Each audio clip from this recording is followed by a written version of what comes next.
get started, if anybody have any communication devices, I'd appreciate it very much if you turn them off. Do not put them on vibrate, and do not put them on silent. What it's doing is interfering with our signal. So I'd appreciate it very much if you turn your communication devices off. I mean, no one is supposed to be, today's Yahweh's day, and no one's supposed to be, for these few hours, it's only for a couple of hours, I think we should do the things that are necessary that we need to do so that we can have, give this time to our Creator instead of whoever it is that are natural people that we need to deal with. So consider those things. When we consider the fact that all of Adam and Eve's children were one family, we understand that there was a brotherhood among the children of Adam who was the first fleshly son of Elohim. But due to the curse put upon Lucifer for coercing Eve to sin, the wicked had to be separated from the chosen seed.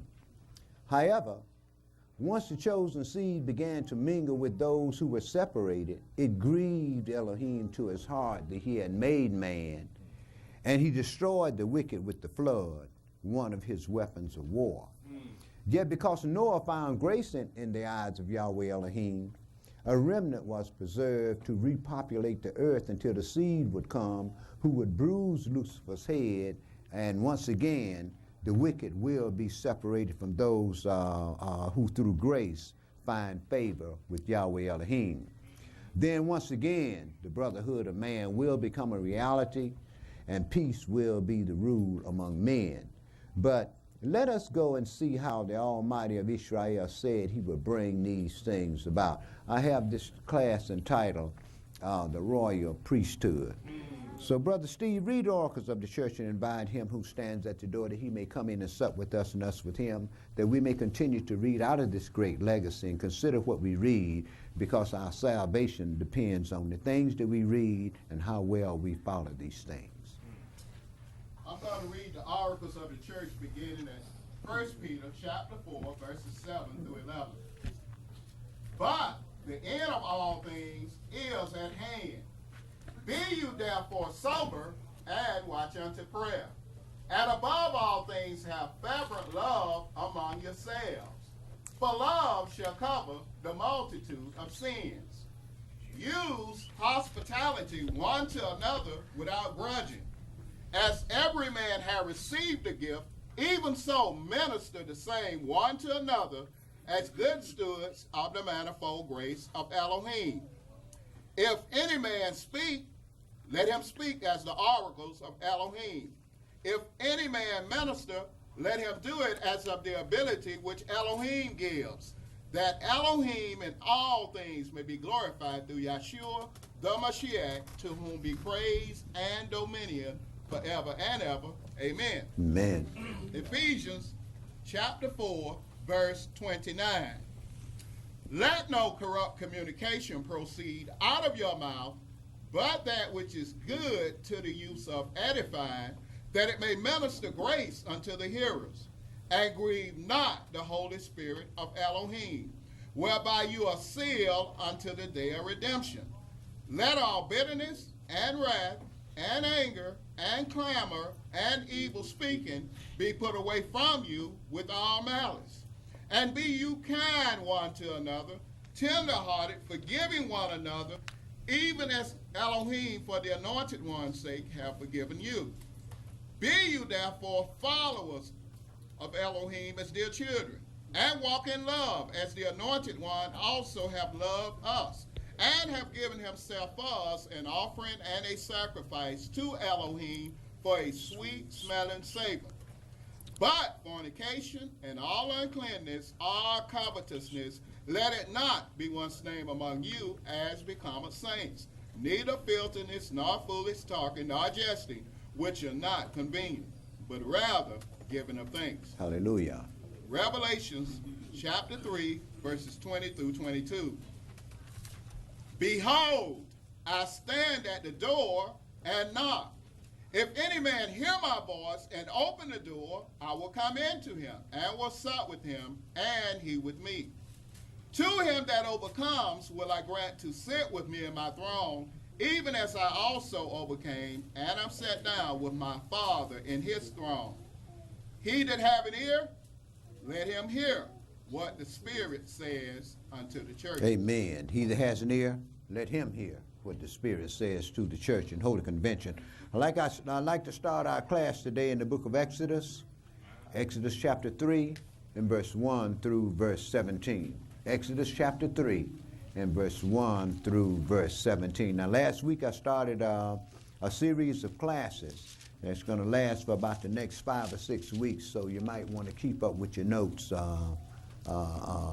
pertaining to those classes. Exodus chapter 3, and read verse 1 through verse 17, my brother. Yes, sir. Now Moshe kept the flock of Jethro, his father-in-law, the priest of Midian, and he led the flock to the backside of the desert and came to the mountain of Elohim, even to Horeb. And the angel of Yahweh appeared unto him in a flame of fire out of the midst of a bush. And he looked, and behold, the bush burned with fire, and the bush was not consumed. And Moshe said, I will now turn aside and see this great sight, why the bush is not burnt. And when Yahweh saw that he turned aside to see, Elohim called unto him out of the midst of the bush and said, Moshe, Moshe. And he said, Here am I. And he said, Draw not near hither. Put off thy shoes from off thy feet, for the place whereon thou standest is holy ground. Moreover, he said, I am the Elohim of thy father, the Elohim of Abraham, the Elohim of Isaac, and the Elohim of Jacob. And Moshe hid his face, for he was afraid to look upon Elohim. And Yahweh said, I have surely seen the affliction of my people which are in Egypt, and have heard their cry by reason of their taskmasters, for I know their sorrows, and I am come down to deliver them out of the hand of the Egyptians, and to bring them up out of that land unto a good land, and a large, unto a land flowing with milk and honey, unto the place of the Canaanites, and the Hittites, and the Amorites, and the Perizzites, and the Hivites, and the Jebusites. Now therefore, behold, the cry of the children of Israel is come unto me, and I have also seen the oppression wherewith the Egyptians oppressed them. Come now therefore, and I will send you unto Pharaoh, that you may bring forth my people, the children of Israel, out of Egypt. And Moshe said unto Elohim, Who am I, that I should go unto Pharaoh, and that I should bring forth the children of Israel out of Egypt? And Elohim said, Certainly I will be with you, and this shall be a token unto you that I have sent you. When you have brought forth the people out of Egypt, you shall serve Yah upon this mountain. Now we understand that Moshe really didn't want to go unto Pharaoh, because Moshe had killed an Egyptian, and he figured that if he went back into the land, that they were going to kill him. That's why he said, Who am I that I should go? Later on he said, Well, I'm a slow speech. I can't speak well. And Moshe was an eloquent orator. And Yahweh told him, Who made man's mouth? Say, Don't you fear. He said, I'm come down to deliver my people. And once again, there's going to be a coming down to deliver the children of Israel out of the land of Egypt, which is a land of place of bondage, and set us back in the land again. And we can expect these things. We know that these things are on the wings of the wind. We can feel that something is in the air. We can look out and see what's going on with our people and with our children. We know that we haven't got long to stay in this place of bringing forth of children. But go ahead and read, Steve. Exodus chapter 3, verse 13. And Moshe said unto Elohim, Behold, when I come unto the children of Israel, and shall say unto them, The Elohim of your fathers have sent me unto you, and they say to me, What is his name? What shall I say unto them? And Elohim said unto Moshe, I am that I am. And he said, Thus shall you say unto the children of Israel, I am have sent me unto you. Thus shall you say unto the children of Israel that Yahweh has sent me unto you. See, before the flood, our fathers did not know his holy name. But after the flood, Yahweh began to reveal his name to our people simply because we were going into the land to set up his governmental system here upon this earth. But go ahead and read, brother. Verse 15. And Elohim said moreover unto Moshe, thus shalt thou say unto the children of Israel, Yahweh Elohim of your fathers, the Elohim of Abraham, the Elohim of Isaac, and the Elohim of Jacob have sent me unto you. This is my name forever, and this is my memorial unto all generations. Go and gather the elders of Israel together, and say unto them, Yahweh Elohim of your fathers, the Elohim of Abraham, of Isaac, and of Jacob appeared unto me, saying, I have surely visited you, and seen that which is done to you in Egypt.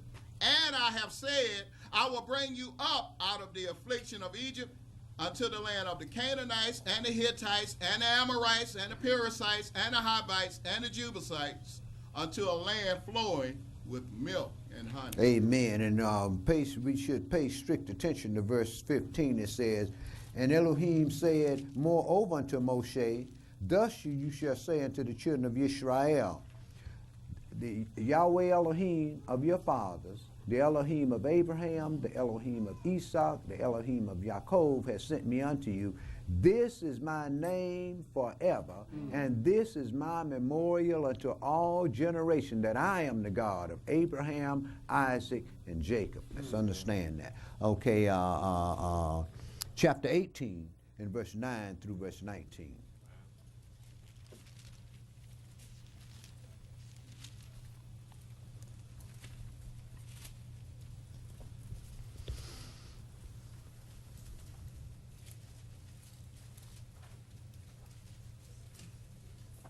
Verse 9, and Jethro rejoiced for all the goodness which Yahweh had done to Israel, whom he delivered out of the hand of the Egyptians. And Jethro said, blessed be Yahweh, who have delivered you out of the hand of the Egyptians, and out of the hand of Pharaoh, who have delivered the people from under the hand of the Egyptians. Now I know that Yahweh is greater than all gods, for in the thing wherein they dealt proudly, he was above them. And Jethro, Moshe's father-in-law, took a burnt offering and sacrifices for Elohim. And Aaron came, and all the elders of Israel, to eat bread with Moshe's father-in-law before Elohim. And it came to pass on the morrow that Moshe sat to judge the people, and the people stood by Moshe from the morning until the evening. And when Moshe's father-in-law saw all that he did to the people, he said, what is this thing that you do to the people? Why sittest thou thyself alone, and all the people stand by you from morning unto even? And Moshe said unto his father-in-law, because the people come unto me to inquire of Elohim. When they have a matter, they come unto me. And I judge between one and another, and I do make them know the statutes of Elohim and his laws. And Jethro said unto him, And Moshe's father-in-law said unto him, the thing that you do is not good. You will surely wear away both you and this people that is with you, for this thing is too heavy for you. You are not able to perform it yourself alone. Hearken now to my voice. I will give you counsel, and Elohim shall be with you. Be you for the people to Elohim ward, that you may bring the causes unto Elohim. Now you see what happened? Now the angel of Yahweh had already went to Moshe and told him he had come down to deliver the children of Israel out of bondage, right? And what did Moshe and the elders do? They turned right around, and now this guy here was the priest of Midian. Right. He was a pagan priest. So what happened, Moshe, he made sacrifices and so forth, and Moshe and the elders sat down and ate that doggone sacrifice. Then he turned right around and gave Moshe instruction, wanted to give Moshe instruction as how to deal with the children of Israel. Yahweh already had that set up. This is why I tell y'all, be careful what you deal with among men. Be careful what you deal with and pay strict attention that you do exactly as Yahweh said and not as men say, because men will end up causing you to lose your inheritance. Now let's go into Deuteronomy 1 and Deuteronomy 4 rather, in verse 1. No, that's wrong too. Let's go in Exodus 19 and verse 1 through chapter 20 and verse 21. Exodus 19 and verse 1 through chapter 20 and verse 21. Yes, sir. Verse 1. In the 3rd month, when the children of Israel were gone forth out of the land of Egypt, the same day came they into the wilderness of Sinai. Now, it took them 3 months to go less than 100 miles. 3 months. You see, so we can very well see Yahweh had these people out there for longevity, because it's only 11 days journey from Ramses to Israel. Go ahead, brother. Verse 2. For they were departed from Rephidim and were come to the desert of Sinai and had pitched in the wilderness, and there Israel camped before the mount. And Moshe went up unto Elohim, and Yahweh called unto him out of the mountain, saying, Thus shalt thou say to the house of Jacob, and tell the children of Israel, You have seen what I did unto the Egyptians, and how I bare you on eagle's wings, and brought you unto myself. Now therefore, if you will obey my voice indeed, and keep my covenant, then you shall be a peculiar treasure unto me above all people. For all the earth is mine. Now that blessing went to his children now. It wasn't just to Israel. It went to the children and the children's children, that if you would obey my voice and keep my covenant, then shall you be a special treasure to me, a peculiar treasure among all the nations on the earth. But when we look upon the earth today, most of the things we get from the other nations, and we love it so. Yeah. Go ahead and read, brother. Yes, sir. Exodus chapter 19, verse 5. Now, if you will obey my voice indeed and keep my covenant, then you shall be a peculiar treasure unto me above all people, for all the earth is mine. Verse 6. And you shall be unto me a kingdom of priests and a holy nation. These are the words which thou shalt speak unto the children of Israel. Now, we know that Israel never became a kingdom of priests. We know that what Yahweh did was he chose the tribe of Levi to be the priest. So we can see that even from the old covenant, this blessing was going to lapse over into the new covenant then, wasn't it? Okay, go ahead and read, brother. Yes, sir. Verse 7. And Moshe came and called for the elders of the people, and laid before their faces all these words which Yahweh commanded him. And all the people answered together and said, All that Yahweh hath spoken we will do. And Moshe returned the words of the people unto Yahweh. And Yahweh said unto Moshe, Lo, I come unto thee in a thick cloud, that the people may hear when I speak with you, and believe you forever. And Moshe told the words of the people unto Yahweh. And Yahweh said unto Moshe, Go unto the people and sanctify them today and tomorrow, and let them wash their clothes, and be ready against the 3rd day. For the 3rd day Elohim will come down in the sight of all the people upon Mount Sinai. And thou shalt set bounds unto the people round about, saying, Take heed to yourselves, that you go not up into the mount or touch the border of it. Whosoever touches the mount shall be surely put to death. There shall not a hand touch it, but he shall surely be stoned or shot through. Whether it be beast or man, it shall not live. When the trumpet sounds long, they shall come up to the mount. Shabbat shalom, Sister Israel. We at Exodus chapter 19, verse 14. And Moshe went down from the mount unto the people, and sanctified the people, and they washed their clothes. And he said unto the people, Be ready against the 3rd day, come not at your wives. And it came to pass on the 3rd day in the morning, that there were thunders and lightnings, and a thick cloud upon the mount, and the voice of the trumpet exceeding loud, so that all the people that was in the camp trembled. And Moshe brought forth the people out of the camp to meet with Elohim, and they stood at the nether part of the mount. And Mount Sinai was altogether on the smoke, because Elohim descended upon it in fire. And the smoke thereof ascended as the smoke of a furnace, and the whole mount quaked greatly. And when the voice of the trumpet sounded long and waxed louder and louder, Moshe spake, and Elohim answered him by a voice. And Elohim came down upon Mount Sinai on the top of the mount, and Yahweh called Moshe up to the top of the mount, and Moshe went up. And Yahweh said unto Moshe, Go down, charge the people, lest they break through unto Elohim to gaze, and many of them perish. And let the priests also which come near to Elohim sanctify themselves, lest Elohim break forth unto them. And let the priests also which come near unto Yahweh sanctify themselves, lest Yahweh break forth upon them, right? He hadn't even set up the priesthood yet, though, had he? Go ahead, brother. Verse 23. And Moshe said unto Yahweh, The people can't come up to Mount Sinai, for you charged us, saying, Set bounds about the mount and sanctify it. Moshe didn't know Israel. Moshe didn't know Jake. Jake would have been all on top of that mountain.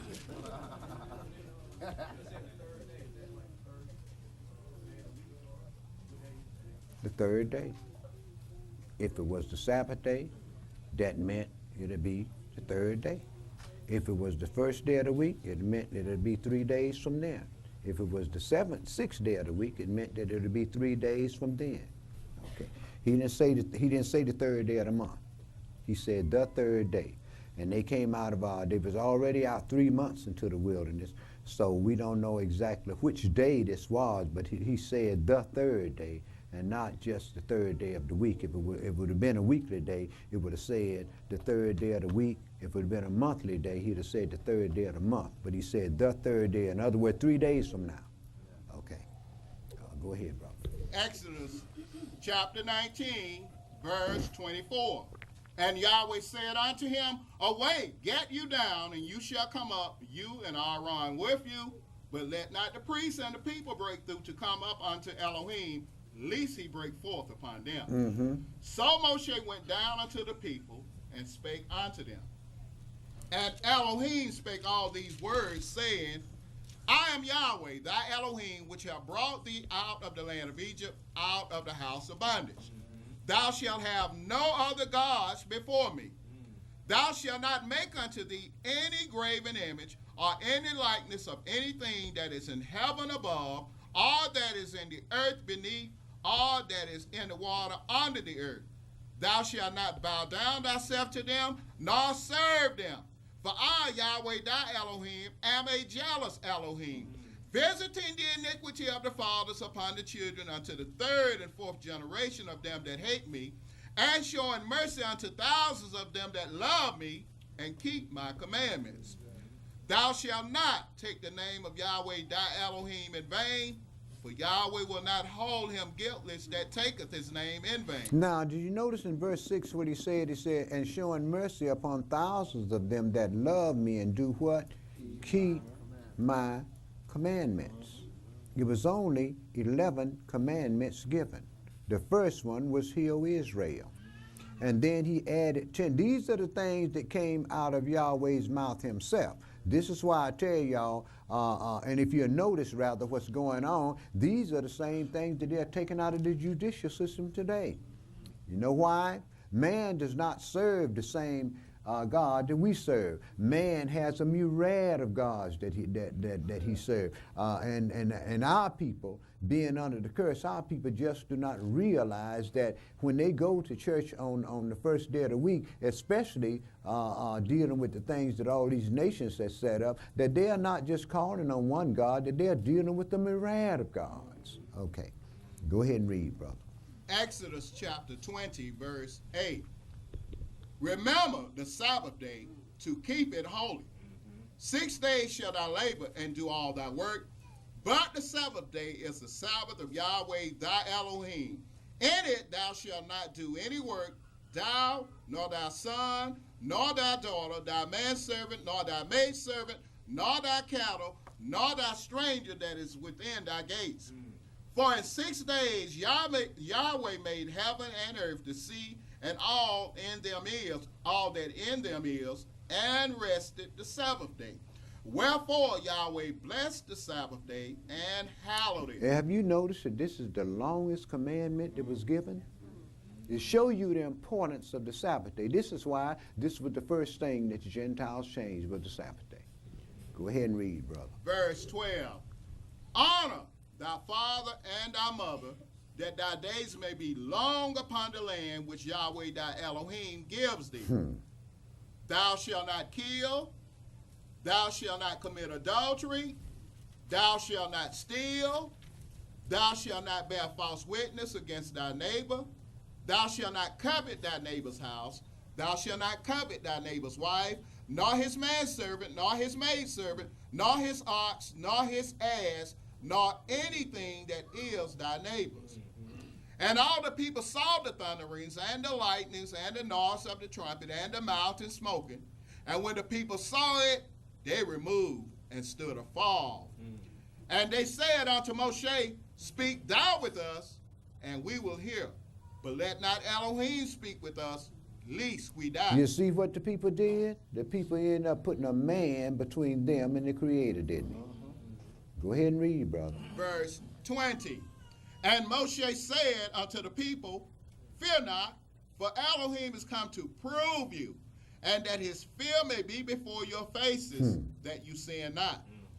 And the people stood afar, and Moshe drew near unto the thick darkness where Elohim was. Okay, my brother. Now let's go into Deuteronomy chapter 7 and read verse 1 through verse 11. Deuteronomy chapter 7, verse 1 through verse 11. This is about maybe 39 years after the children of Israel came out of Egypt. Deuteronomy chapter 7, in verse 1 through verse 11.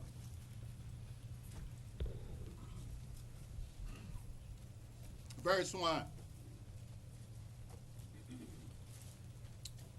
When Yahweh thy Elohim shall bring thee into the land, whither thou goest to possess it, and have cast out many nations before thee, the Hittites, and the Girgashites, and the Amorites, and the Canaanites, and the Perizzites, and the Hivites, and the Jebusites, 7 nations greater and mightier than you.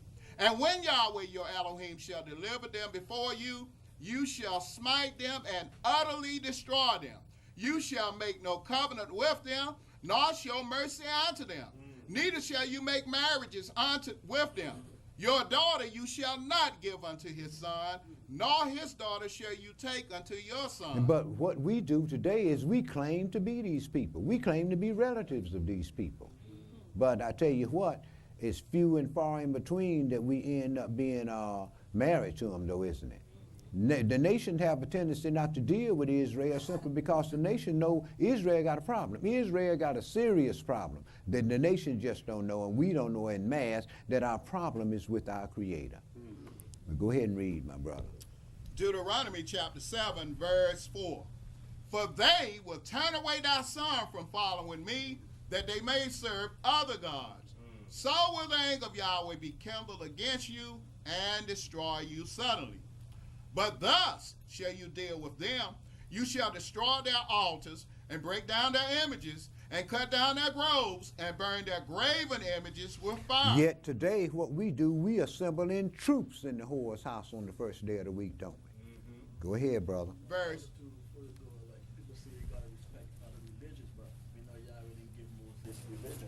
Of course not.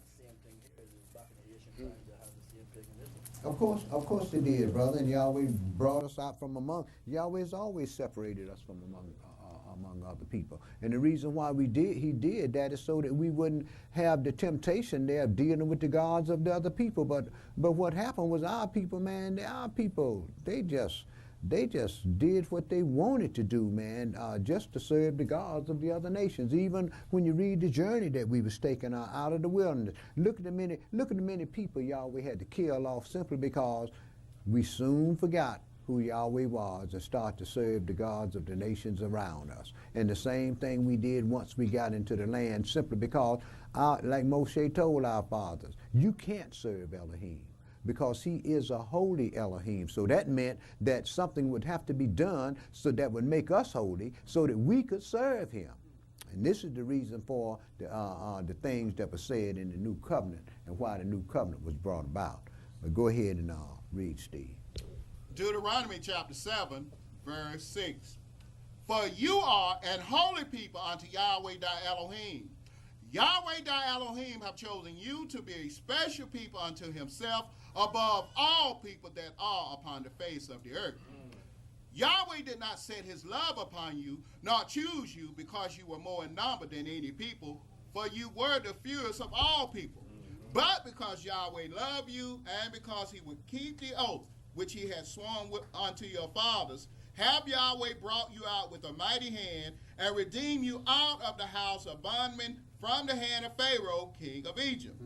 Know therefore that Yahweh thy Elohim, he is Elohim, the faithful Elohim, which keeps covenant and mercy with them that love him and keep his commandments to 1,000 generations, and repays them that hate him to their face, to destroy them. He will not be slack to him that hates him, he will repay him to his face. You shall therefore keep the commandments and the statutes and the judgments which I command you this day to do them. Okay, my brother, chapter 10 and verse 12 through verse 20. Chapter 10 and verse 12 through verse 20.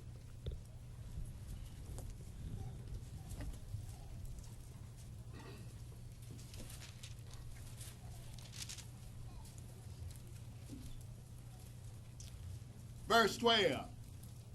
And now, Israel, what does Yahweh your Elohim require of you, but to fear Yahweh thy Elohim, to walk in all his ways, and to love him, and to serve Yahweh thy Elohim with all thy heart and with all thy soul, to keep the commandments of Yahweh and his statutes, which I command thee this day for thy good.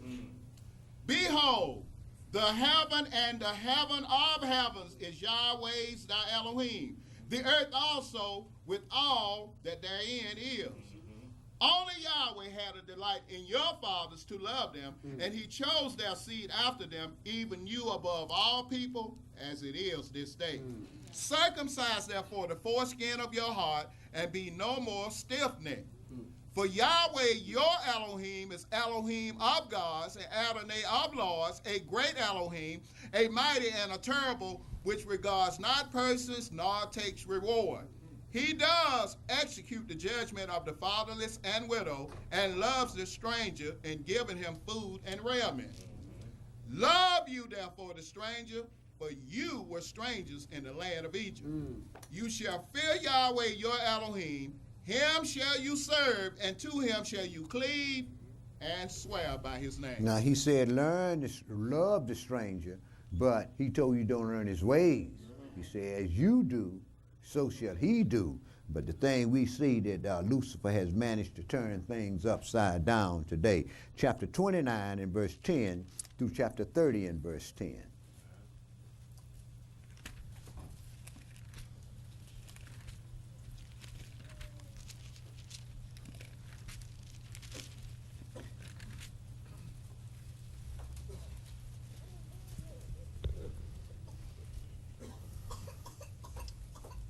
Verse 10.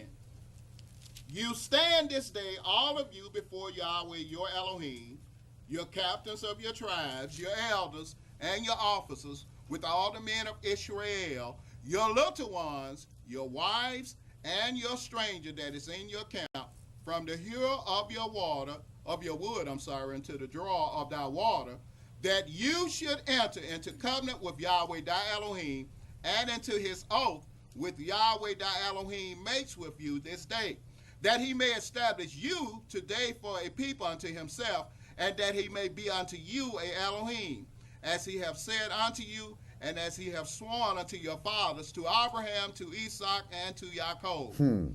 Neither with you only do I make this covenant and this oath, but with him that stands here with us this day before Yahweh our Elohim, and also with him that is not here with us this day. For you know how we have dwelt in the land of Egypt, and how you came through the nations which you passed by, and you have seen their abominations and their idols, wood and stone, silver and gold, which were among them. Least there should be among you man or woman or family or tribe whose heart turns away this day from Yahweh our Elohim to go and serve the gods of these nations. Least there should be among you a root that bears gall and wormwood. And it came to pass, when he hears the words of this curse, that he bless himself in his heart, saying, I shall have peace, though I walk in the imagination of mine heart, to add drunkenness to thirst. Yahweh will not spare him. But then the anger of Yahweh and his jealousy shall smoke against that man, and all the curses that are written in this book shall lie upon him, and Yahweh shall blot out his name from under heaven. And Yahweh shall separate him unto evil out of all the tribes of Israel, according to all the curses of the covenant that are written in this book of the law, so that the generation to come of your children that shall rise up after you, and the stranger that shall come from a far land shall say, when they see the plagues of that land, and the sicknesses which Yahweh have laid upon it, and that the whole land thereof is brimstone and salt and burning, that it is not sown nor beareth, nor any grass grows therein, like the overthrow of Sodom and Gomorrah, Admah and Seboam, which Yahweh overthrew in his anger and in his wrath. Even all nations shall say, wherefore have Yahweh done thus unto this land? And what means the heat of this great anger?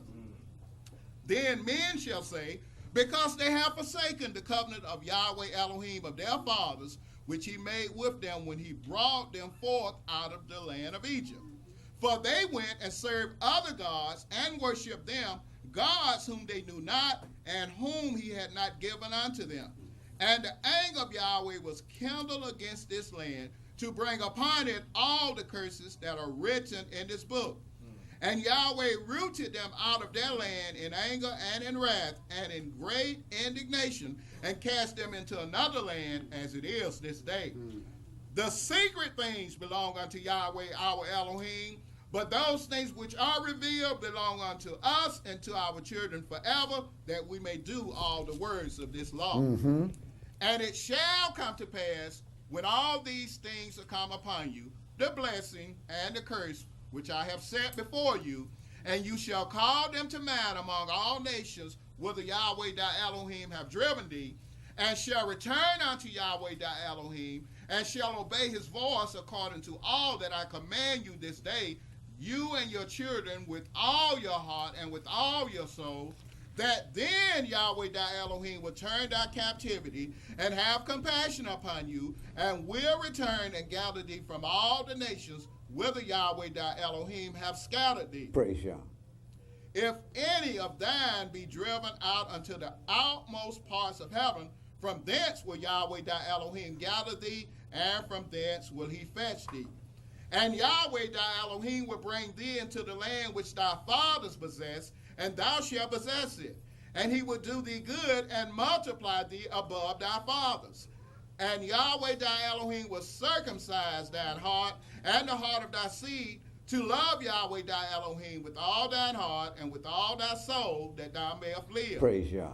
And Yahweh thy Elohim will put all these curses upon thine enemies, and on them that hate thee, which persecuted thee. And thou shalt return and obey the voice of Yahweh, and do all his commandments which I command thee this day. And Yahweh thy Elohim will make thee plenteous in every work of thine hand, in the fruit of thy body, and in the fruit of thy cattle, and in the fruit of thy land, for good. For Yahweh will again rejoice over thee for good, as he rejoiced over thy fathers. If thou shalt hearken unto the voice of Yahweh thy Elohim, to keep his commandments and his statutes, which are written in this book of the law, and if you turn unto Yahweh your Elohim with all your heart and with all your soul. So there was going to be a redemption, even though our people did the things that they wanted to do. Like I always say, we have to understand that every generation had its own reason. And our father's generation was to be raised up and to be the recipients of the covenant, to inherit the land and to bring forth the Messiah. And after that, the old covenant was, like Peter said, not that which waxed old and Paul rather, not one of them. Not that which waxed old and decayeth is ready to vanish away. with the shedding of the blood of the Mashiach. So we see that Yahweh had already promised us, told us, y'all going to be kicked out this land to the four corners of the earth, and I'm going to gather you back, right? Okay, now let's go and see some more preparations that was made pertaining to this same 2 Samuel 7 in verse 1 through verse 28. 2 Samuel 7 in verse 1 through verse 28. I don't know why they named it 1st and 2nd Samuel and 1st and 2nd Kings and 1st and 2nd Chronicles. It should have all been Kings. Yeah, but you know, that's where our fathers did it, so that's what we got to deal with. 2 Samuel 7, and brother, I want you to read verse 1 through verse 28. Yes, sir.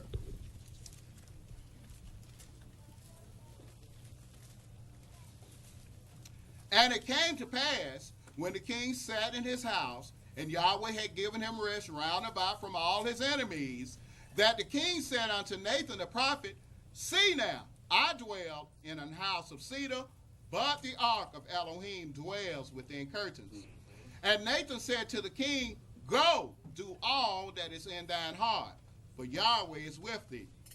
And it came to pass that night that the word of Yahweh came unto Nathan, saying, Go and tell my servant David, thus says Yahweh, shall you build me a house for me to dwell in? Now you see what happened? You see how Yahweh does things? He does things decently and in order, and he set up people to do his bidding. Now, David, we know what Yahweh had said about David. He said, man, I found David a man after my own heart, right?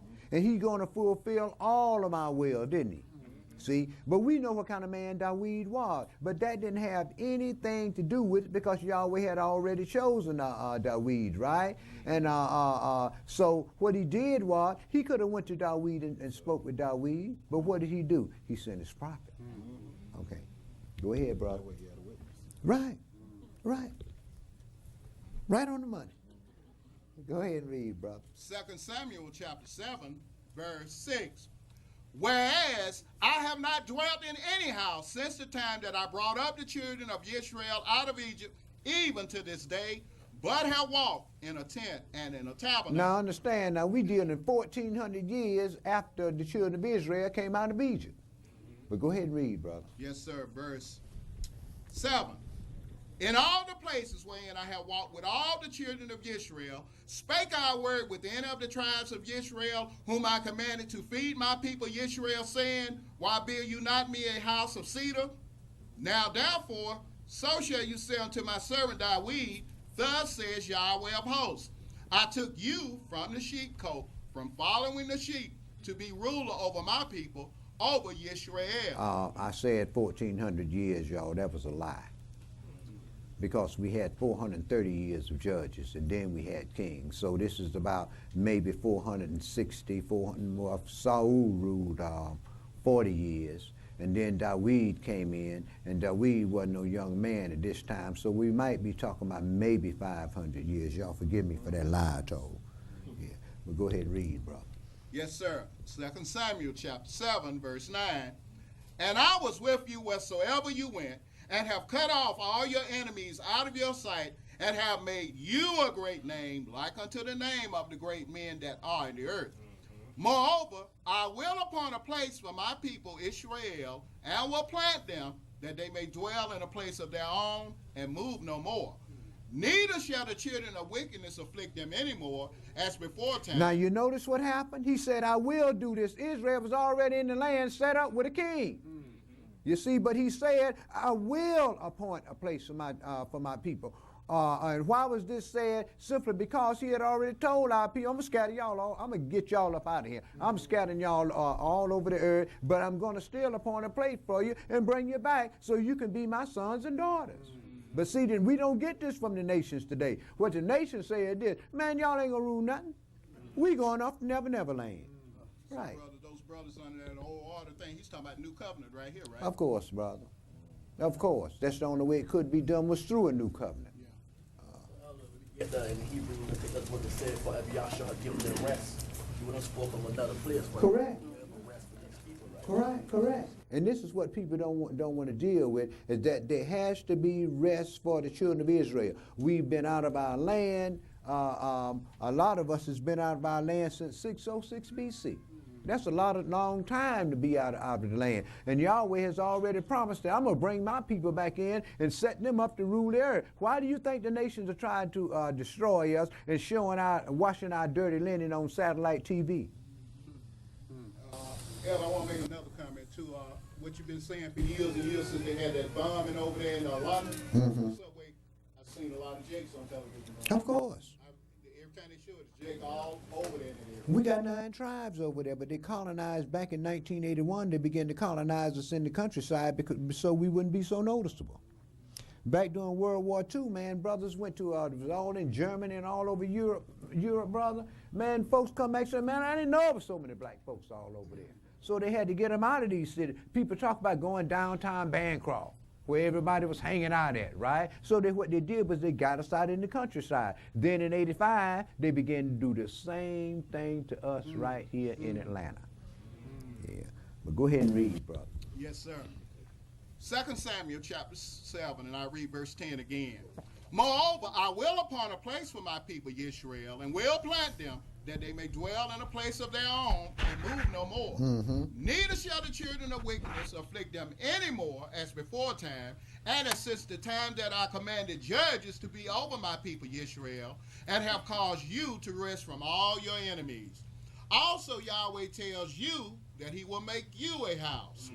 And when your days be fulfilled, and you shall sleep with your fathers, I will set up your seed after you. Hold up, brother. Go back up 2 verses. Yes, sir. Verse 10.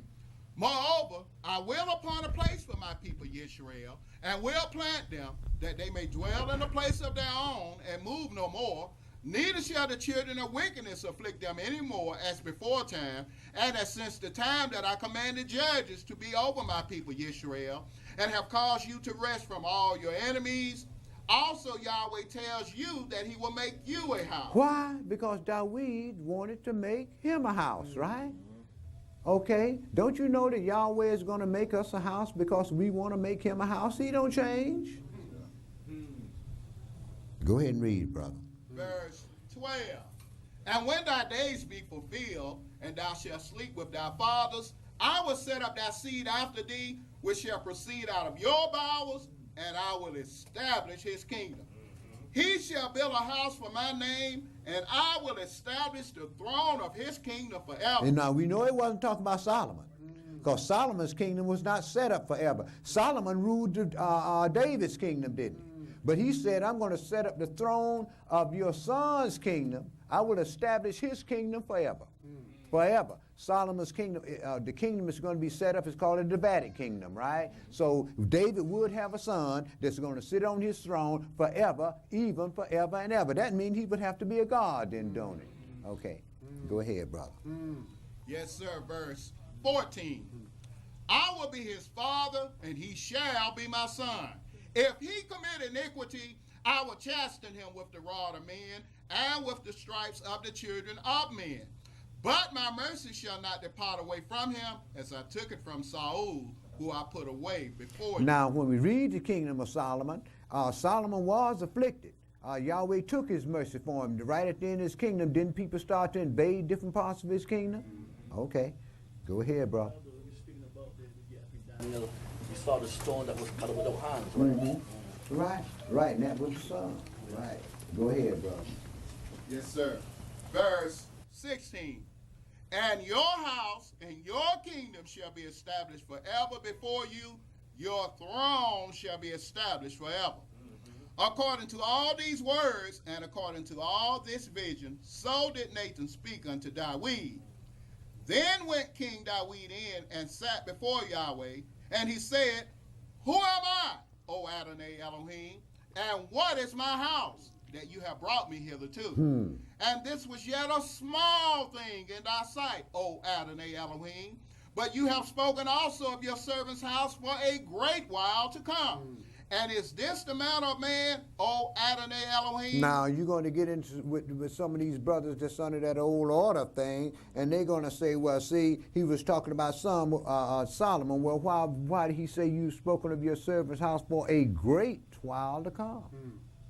See, David knew that this wasn't going to happen in his time, and he knew it wasn't going to happen apparently, that it was going to happen once that the tribes was regathered. Go ahead and read, brother.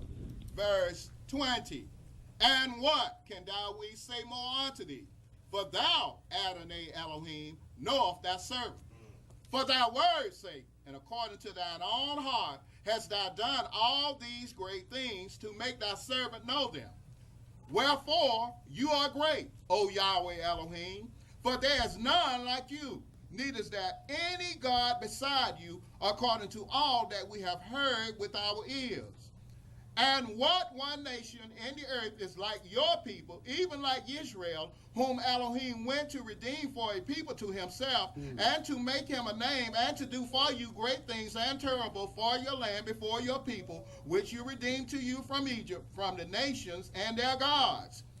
For you have confirmed to yourself your people Israel to be a people unto you forever, and you, Yahweh, are become their Elohim. And now, O Yahweh Elohim, the word that you have spoken concerning your servant and concerning his house, establish it forever, and do as you have said. And let your name be magnified forever, saying, Yahweh of hosts is the Elohim over Israel. And let the house of thy servant David be established before you.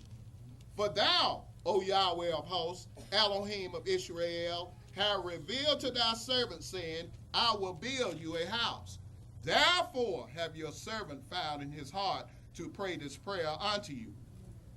And now, O Adonai Elohim, you are that Elohim, and your words be true, and you have promised this goodness unto your servant. Okay, my brother, now let's go see what the prophet Isaiah, what was told to the prophet Isaiah about this. We see what was told to the prophet Nathan. Now let's go see what was told to the prophet Isaiah about this. Isaiah chapter 1 and verse 1 through chapter 6 and verse 13. Isaiah chapter 1 and verse 1 through chapter 6 and verse 13.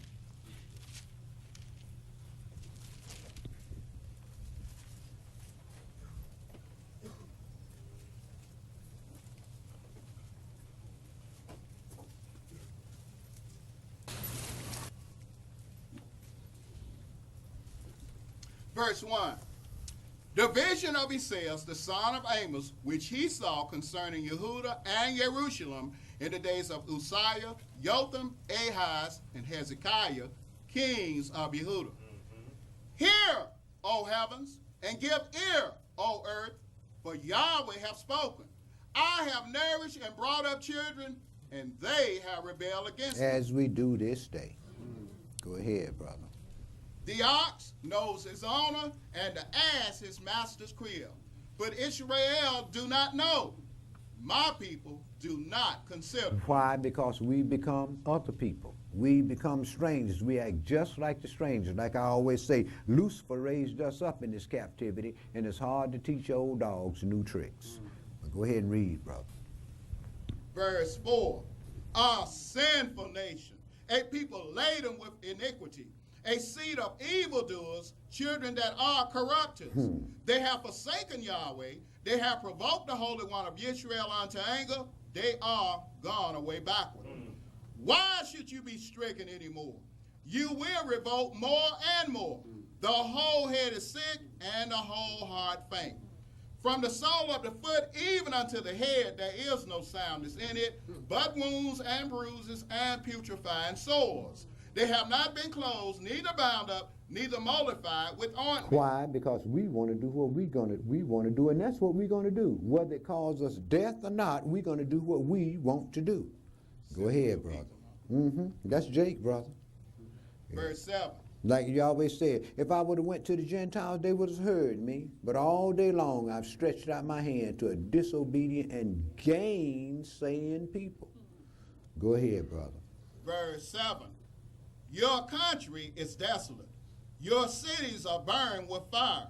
Your land, strangers divide in your presence, and it is desolate as overthrown by strangers. And there's nothing we can do about it. Go ahead, brother. Verse 8. And the daughter of Yehuda is left as a cottage in a vineyard, as a lodge in a garden of cucumbers, as a besieged city. Except Yahweh of hosts had left unto us a very small remnant, we should have been as Sodom, and we should have been like unto Gomorrah. Hear the word of Yahweh, you rulers of Sodom, give ear unto the law of our Elohim, you people of Gomorrah. Verse 11. To what purpose is the multitude of your sacrifices unto me, says Yahweh? I am full of the burnt offerings of rams and the fat of fed beasts, and I delight not in the blood of bullocks, or of lambs, or of he-goats. When you come to appear before me, who have required this at your hand to tread my courts, bring no more vain oblations. Incense is an abomination unto me. The new moons and Shabbats, the calling of assemblies, I cannot away with. It is iniquity, even the soul of meeting. Why go to a holy convention if it's not in your heart to do righteousness? Why go to a holy convention when it's not in your heart to serve the true and the living God? You might as well stay in the streets. Go ahead, brother. Verse 14. Your new moons and your appointed feasts my soul hates. They are a trouble unto me. I am weary to bear them. And when you spread forth your hands, I will hide mine eyes from you. Yea, when you make many prayers, I will not hear. Your hands are full of blood. Wash you, make you clean. Put away the evil of your doings from before mine eyes. Cease to do evil. Now, we know back in those days when they washed, they just washed the dirt off them. So they couldn't be made clean from sin by having the dirt washed off them. So this is why we had to come under the blood of the Messiah to have our past sins washed away. This was the reason for the blood sacrifices. The Passover lamb and the atonement sacrifice, all of these things were done for one purpose, to redeem Israel so that we could become the children of the living Elohim. But see, today, man, that's why man tell us, so you don't have to keep those. We got some holy days. We got some holidays for y'all to keep. And y'all can go out and y'all can party and have all the fun you want to and don't have to even worry about being bothered with God. Yeah. Go ahead, brother. The holy days, our holy days have holy convocations and Sabbaths behind them. They make them work. Some people are required to work on their holidays. You know, so, you know, where's the spiritual content of their beliefs and you know, there's faith, really. Well, what's the difference between us, brother? The priests are required to work on the Sabbath day and are blameless. I know what I'm talking about. Their whole nation breaks it. They're supposed to. I understand. But the priests are supposed to work, and they're allowed to work on the Sabbath day, and they're blameless, right? But see, the difference is who they're working for. See, in the world, they work for the adversary, the devil. In the house of Yahweh, they work for Yahweh himself. This is why they're blameless. Someone has to do it. And I just thank God he chose us to do it. Yahshua said it's good. Do good on the Sabbath day. Right.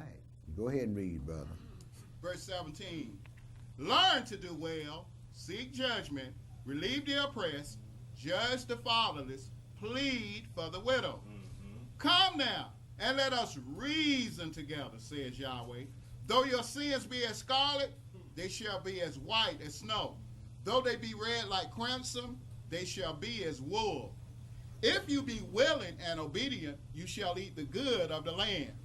But if you refuse and rebel, you shall be devoured with the sword. For the mouth of Yahweh hath spoken it. How is the faithful city become a harlot? It was full of judgment. Righteousness lodged in it, but now murderers. Thy silver is become dross, thy wine mixed with water, thy princes are rebellious and companion of thieves. Everyone loves bribes and follows after rewards. They judge not the fatherless, neither does the cause of the widow come unto them. Therefore, says Yahweh, Yahweh of hosts, the mighty one of Israel, I will ease me of mine adversaries and avenge me of mine enemies, and I will turn my hand upon thee and purely purge away thy dross and take away all thy tin, and I will restore thy judges as at the first, and thy counselors as at the beginning. Afterward you shall be called the city of righteousness, the faithful city. Amen. Yehudah shall be redeemed with judgment, and her converts with righteousness. And the destruction of the transgressors and of the sinners shall be together, and they that forsake Yahweh shall be consumed. For they shall be ashamed of the oaks which you have desired, and you shall be confounded for the gardens that you have chosen. For you shall be as an oak whose leaf fades, and as a garden that have no water. And the strong shall be as tow, and the maker of it as a spark, and they shall both burn together, and none shall quench them. Verse 6, brother. Go ahead. Pick it up at verse 1. Yes, sir. Isaiah chapter 2, verse 1. The word that Isaiah, the son of Amos, saw concerning Yehuda and Jerusalem. And it shall come to pass in the last days that the mountain of Yahweh's house shall be established in the top of the mountains, and shall be exalted above the hills, and all nations shall flow unto it. Now, this is supposed to happen when the Jews return back to Zion, right? Has it happened yet? No, sir. Well, the Jews haven't returned to Zion, then have they? Correct. Go ahead, brother. Yes, sir. Verse 3. And many people shall go and say, Come you, and let us go up to the mountain of Yahweh, to the house of the Elohim of Yaakov. And he will teach us of his ways, and we will walk in his paths. For out of Yehuda shall go forth the law and the word of Yahweh from Jerusalem. And he shall judge among the nations, and shall rebuke many people. And they shall beat their swords into plowshares, and their spears into pruning hooks. Nation shall not lift up sword against nation, neither shall they learn war anymore. O house of Yaakov, come you, and let us walk in the light of Yahweh. Therefore you have forsaken your people, the house of Yaakov, because they be replenished from the east, and are soothsayers like the Philistines, and they please themselves and the children of strangers. Their land also is full of silver and gold, neither is there any end of their treasures. Their land is also full of horses, neither is there any end of their chariots. Their land also is full of idols. They worship the work of their own hands, that which their own fingers have made. And the mean man bows down, and the great man humbles himself. Therefore forgive them not. Enter into the rock, and hide you in the dust, for fear of Yahweh, and for the glory of his majesty. The lofty looks of man shall be humble, and the haughtiness of men shall be bowed down, and Yahweh alone shall be exalted in that day. For the day of Yahweh of hosts shall be upon everyone that is proud and lofty, and upon everyone that is lifted up, and he shall be brought low. Chapter 3 and verse 1. For behold, the Adonai, Yahweh of hosts, does take away from Jerusalem and from Yehuda the stay and the staff, the whole stay of bread and the whole stay of water, the mighty man and the man of war, the judge and the prophet and the prudent and the ancient, the captain of 50 and the honorable man and the counselor and the cunning artificer and the eloquent orator. As it is this day. This is why we are not even reckoned among the nations. So go ahead and read, brother. Yes, sir. Verse 4. And I will give children to be their princes, and babes shall rule over them. And the people shall be oppressed, every one by another, and every one by his neighbor. And the child shall behave himself proudly against the ancient, and the base against the honorable. These are the things that's coming up on us today. Go ahead, brother. Skip down to verse 12. Yes, sir. As for my people, children are their oppressors, and women rule over them. O my people, they which lead you cause you to err and destroy the way of your paths. Yahweh stands up to plead and stands to judge the people. Yahweh will enter into judgment with the ancient of his people and the princes thereof.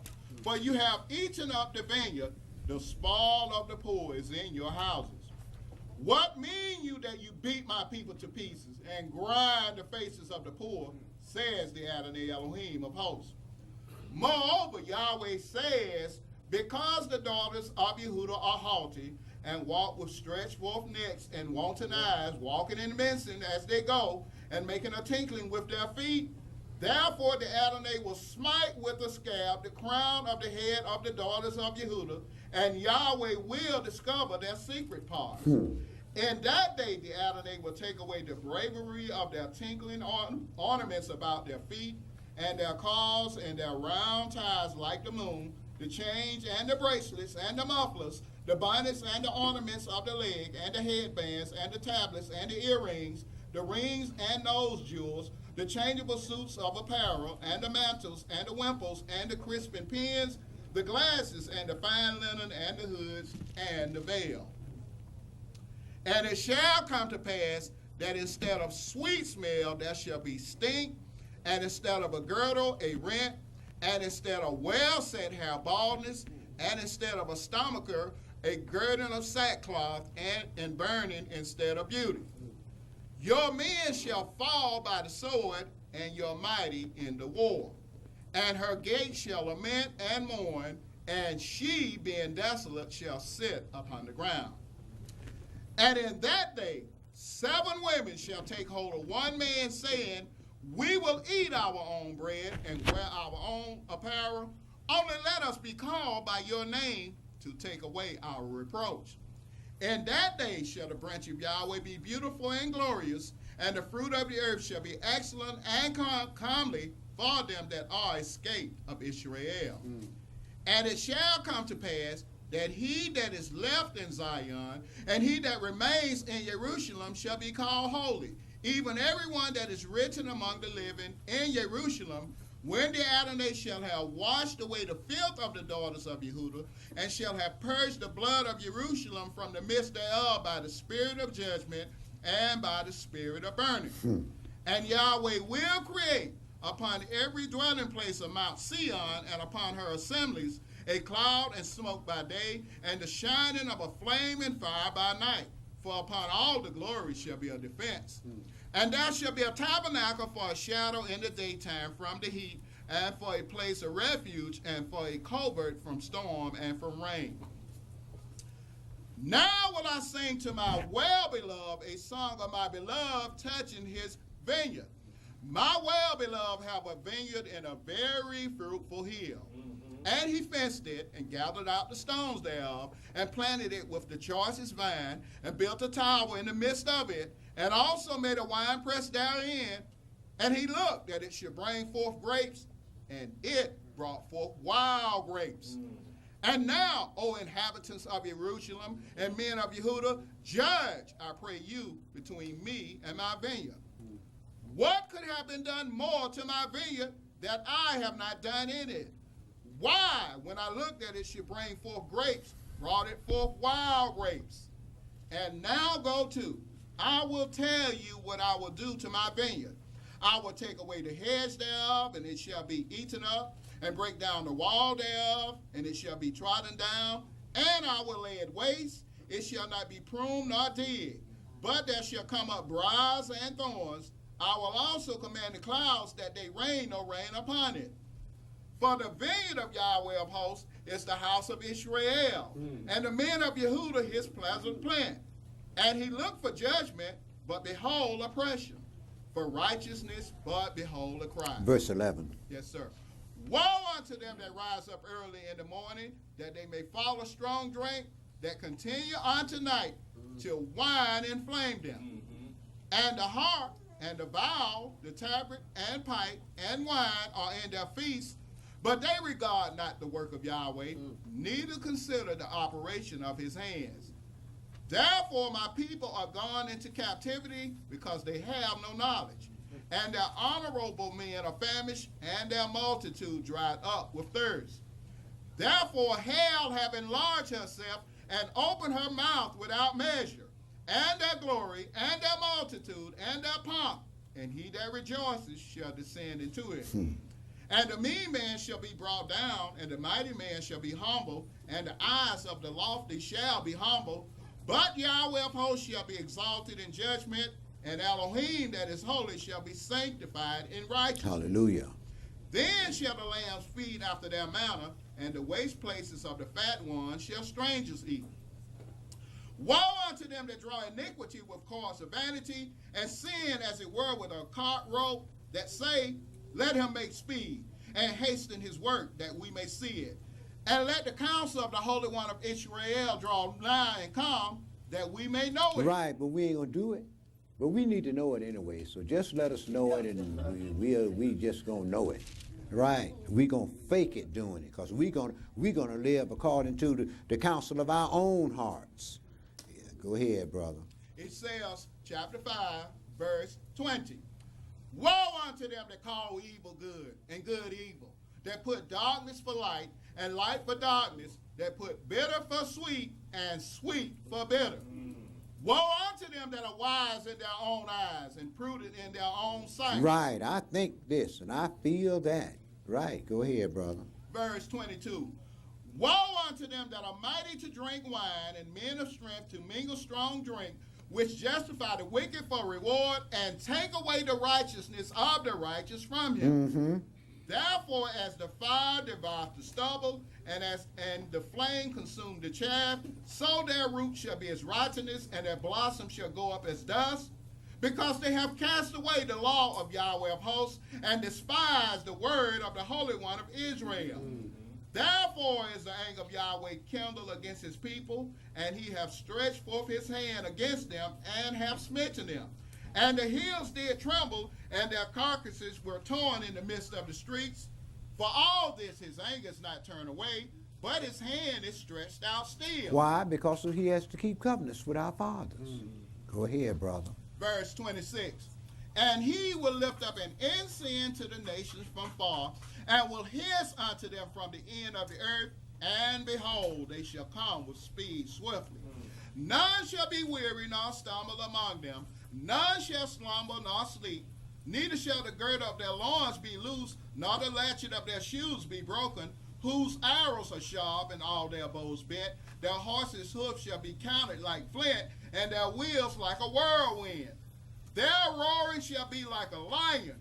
They shall roar like young lions. Yea, they shall roar and lay hold of the prey, and shall carry it away safe, and none shall deliver. Right, because Messiah already told you, I'm going to send my angels, and they're going to gather my elect from the four corners of the earth. Go ahead, brother. Verse 30. And in that day they shall roar against them like the roaring of the sea. And if one look unto the land, behold darkness and sorrow, and the light is darkened in the heavens thereof. Verse 8. Also I heard the voice of the Adonai saying, whom shall I send, and who will go for us? Then said I, here am I, send me. And he said, go and tell this people, hear you indeed, but understand not, and see you indeed, but perceive not. Make the heart of this people fat, and make their ears heavy, and shut their eyes, lest they see with their eyes, and hear with their ears, and understand with their heart, and convert, and be healed. Then said I, Adonai, how long? And he answered, until the cities be wasted without inhabitant, and the houses without man, and the land be utterly desolate, and Yahweh have removed men far away, and there be a great forsaking in the midst of the land. But yet in it shall be a tent, and it shall return, and shall be eaten.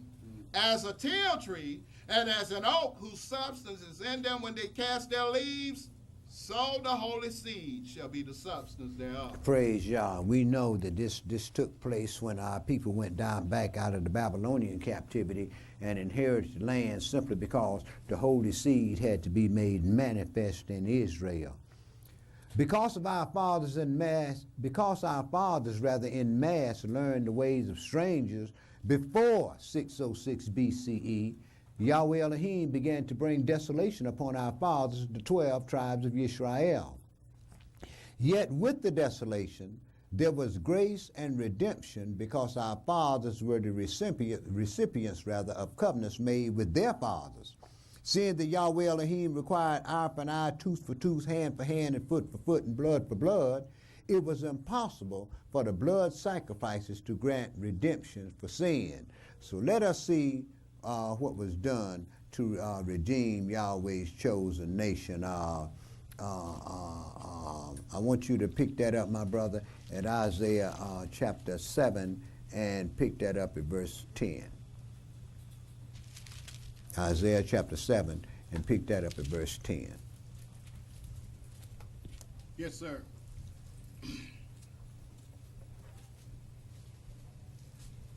Moreover, Yahweh spake again unto Ahaz, saying, Ask your sign of Yahweh thy Elohim, ask it either in the depth or in the height above. But Ahaz said, I will not ask, neither will I tempt Yahweh. Ain't that something? Go ahead, brother. Verse 13. And he said, Hear you now, O house of David. Is it a small thing for you to weary men, but will you weary my Elohim also? Therefore the Adonai himself shall give you a sign. Behold, a virgin shall conceive and bear a son, and shall call his name Emmanuel. Right, he would be the Holy Seed. Now, when you read this to brothers that don't believe in the Messiah, you ask them, say, well, when did this happen? Oh, that happened already. When did it happen? Show it to me in the scripture. I mean, a virgin having a child, I mean, that's something notable. It's going to be written down. Now, show it to me. Yeah. A lot of people, they still don't believe in the Immaculate Conception, but when they go back to Genesis with Adam, who brought forth Adam, that's where it has to. And like you said in Deuteronomy 18, it said, a prophet shall Yahweh your Elohim raise up unto you, just like me. In other words, he be made a God to the people, he would be a deliverer, and he would be a lawgiver, right? He said, and whosoever do not hear that prophet shall be cut off from among his people. So we expected the prophet to come that would do these things, and the prophet Daniel told us the exact year that he would show up on the scene. See? You see how long it took the time to pass? Let's talk about that all in Deuteronomy, right? And all to the all in the Roman Empire. In the time of Gentiles, that the Messiah turned, right? All the generations went by. They were looking for him. Right. This is why when those three wise men, those three brothers was turning back, they said, where is he that is born King of the Jews? See, the people expected a king. But then our Pharisees and Sadducees, our preachers and politicians, our men of renown, see, they were afraid they were going to lose their place. This is why they didn't want to accept the Messiah. And it's the same thing with niggas today. They'll come in here and y'all forgive me for that. But they'll come in here and they'll hear these things and sit here year after year and then say, well, Yahweh got something better for me to do. He need me to be this place, or he need me to be that place. And I tell him, right, bye. Right, get on up out of here. But go ahead and read, brother. Yes, sir. He says, chapter 7, verse 15. Butter and honey shall he eat, that he may know to refuse the evil and choose the good. For before the child shall know to refuse the evil and choose the good, the land that you abhor shall be forsaken of both her kings. Right, he had divided up the land between Samaria and Judea, right after Solomon's kingdom, right? Well, during his brother Rehoboam's time, his son, rather, Solomon's son Rehoboam's time. He divided up the kingdom, and by the time the Messiah was born, Israel didn't have a king, because they had been taken out of the land since 721 BCE. And Judah didn't have a king. The Romans had set Herod the Great up as king of Judea. But go ahead and read, brother. Yes, sir. It says, chapter 7, verse 17.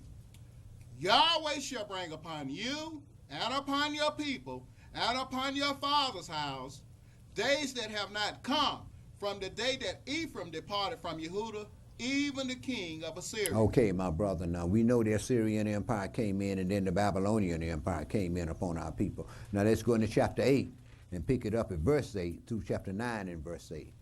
Isaiah 8 and verse 8 through chapter 9 and verse 8.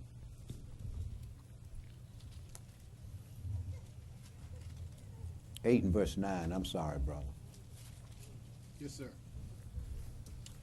Associate yourselves, O you people, and you shall be broken in pieces. Associate yourself with these nations, and you shall be broken in pieces. Go ahead. Yes, sir. Give ear, all you of far countries. Gird yourselves, and you shall be broken in pieces. Gird yourselves, and you shall be broken in pieces. All you nation of far country, get your weapons together, because I'm going to tear up all the weapons you got. Go ahead, brother. Verse 10. Take counsel together, and it shall come to naught. Speak the word, and it shall not stand. For Elohim is with us. Right, like the nation said, come on and let's destroy this people from being a nation from before us. Yeah, go ahead, brother. verse 11. For Yahweh spoke thus to me with a strong hand, and instructed me that I should not walk in the way of this people, saying, say you not a confederacy to all them to whom this people shall say a confederacy. Neither fear you their fear, nor be afraid. Sanctify Yahweh of hosts himself, and let him be your fear, and let him be your dread. Praise Yah.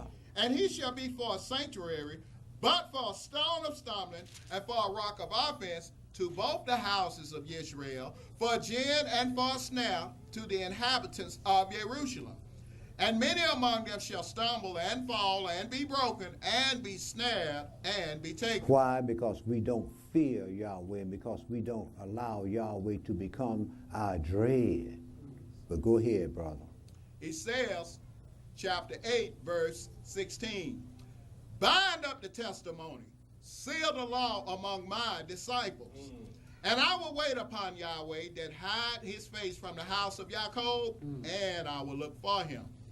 Behold, I and the children whom Yahweh have given me are for signs and for wonders in Israel from Yahweh of hosts, which dwells in Mount Sion.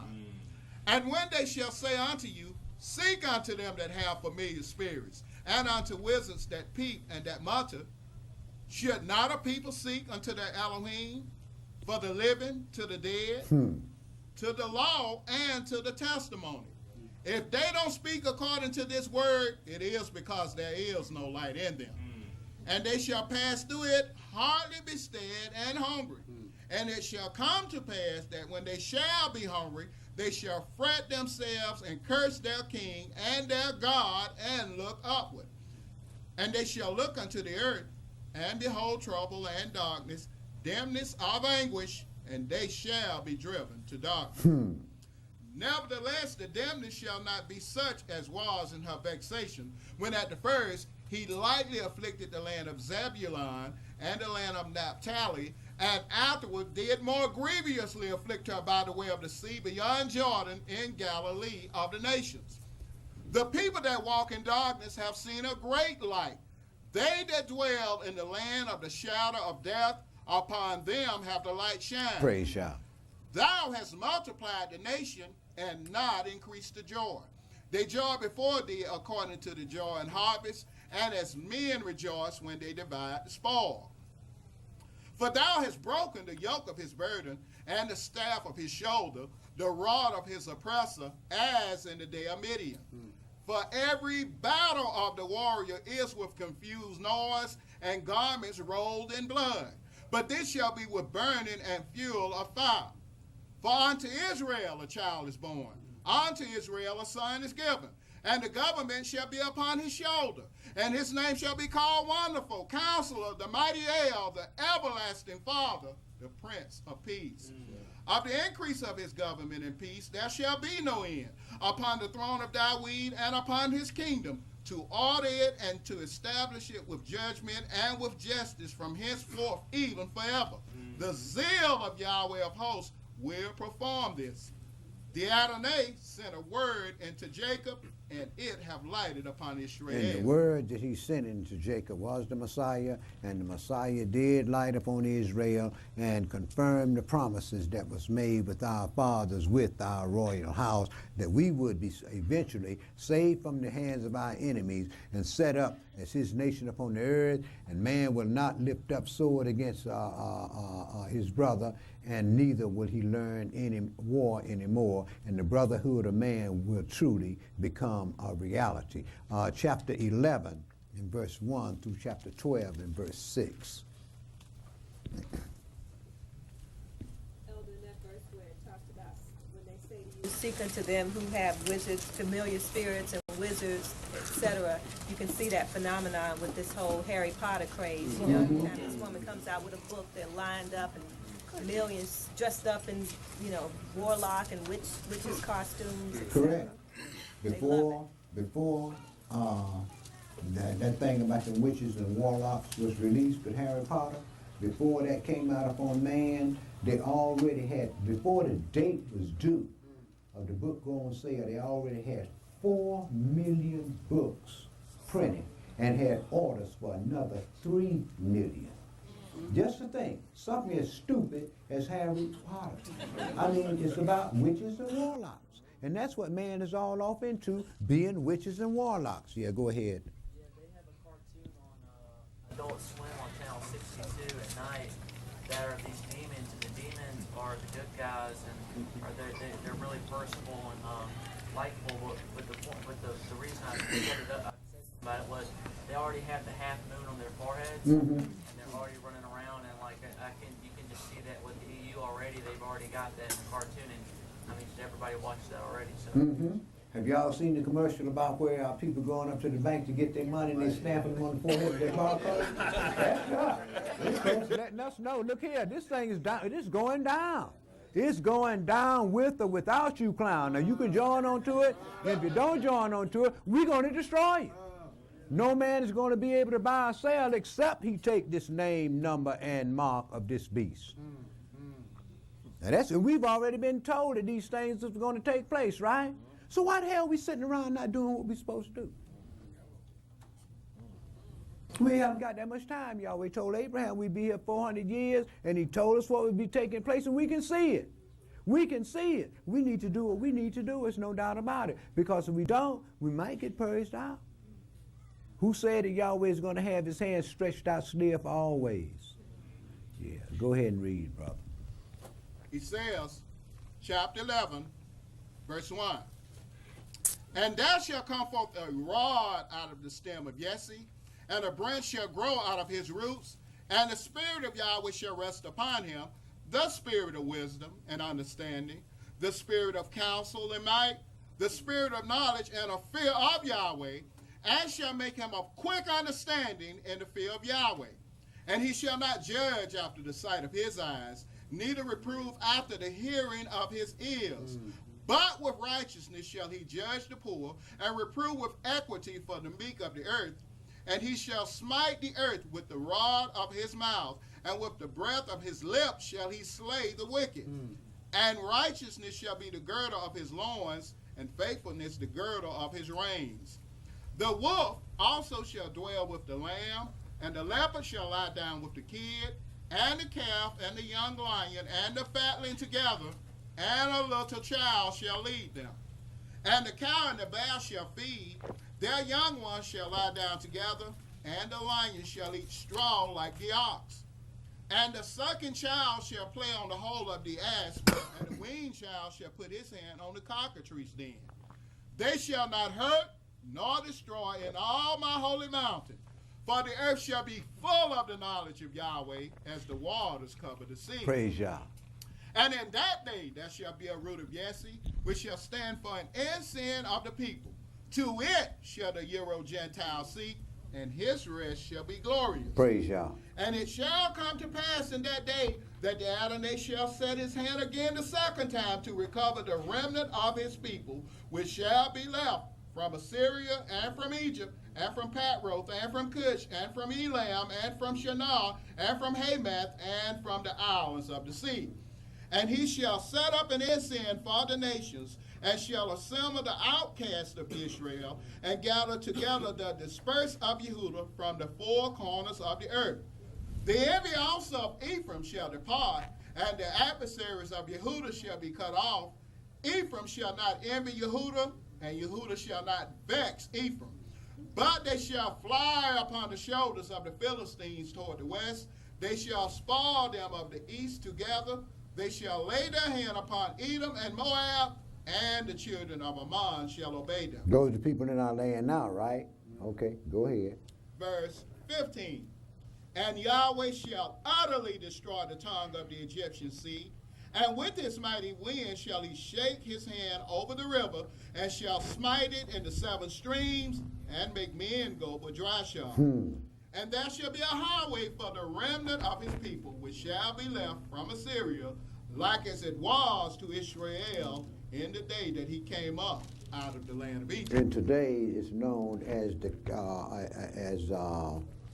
the King's Highway that runs from Haifa into Jerusalem. But go ahead and read, brother. He says, chapter 12, verse 1. And in that day you shall say, O Yahweh, I will praise you. Though you were angry with me, your anger is turned away, and you comfort me. Behold, Elohim is my salvation. I will trust and not be afraid. For the Most High Yahweh is my strength and my song. He also has become my salvation. Therefore with joy shall you draw water out of the wells of salvation. And in that day shall you say, praise Yahweh. Call upon his name. Declare his doings among the people. Make mention that his name is exalted. Sing unto Yahweh, for he hath done excellent things. This is known in all the earth. Cry out and shout, thou inhabitant of Zion, for great is the Holy One of Israel in the midst of you. Amen and amen. Chapter 49 and verse 1 through verse 26. Chapter 49 and verse 1 through verse 26.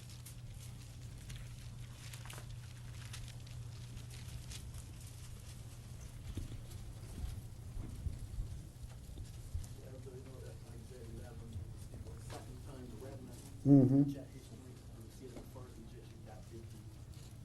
We came out of that, but the second repatriation, which is speaking in Isaiah 11, right? Mm-hmm. I was saying that there shall not be more.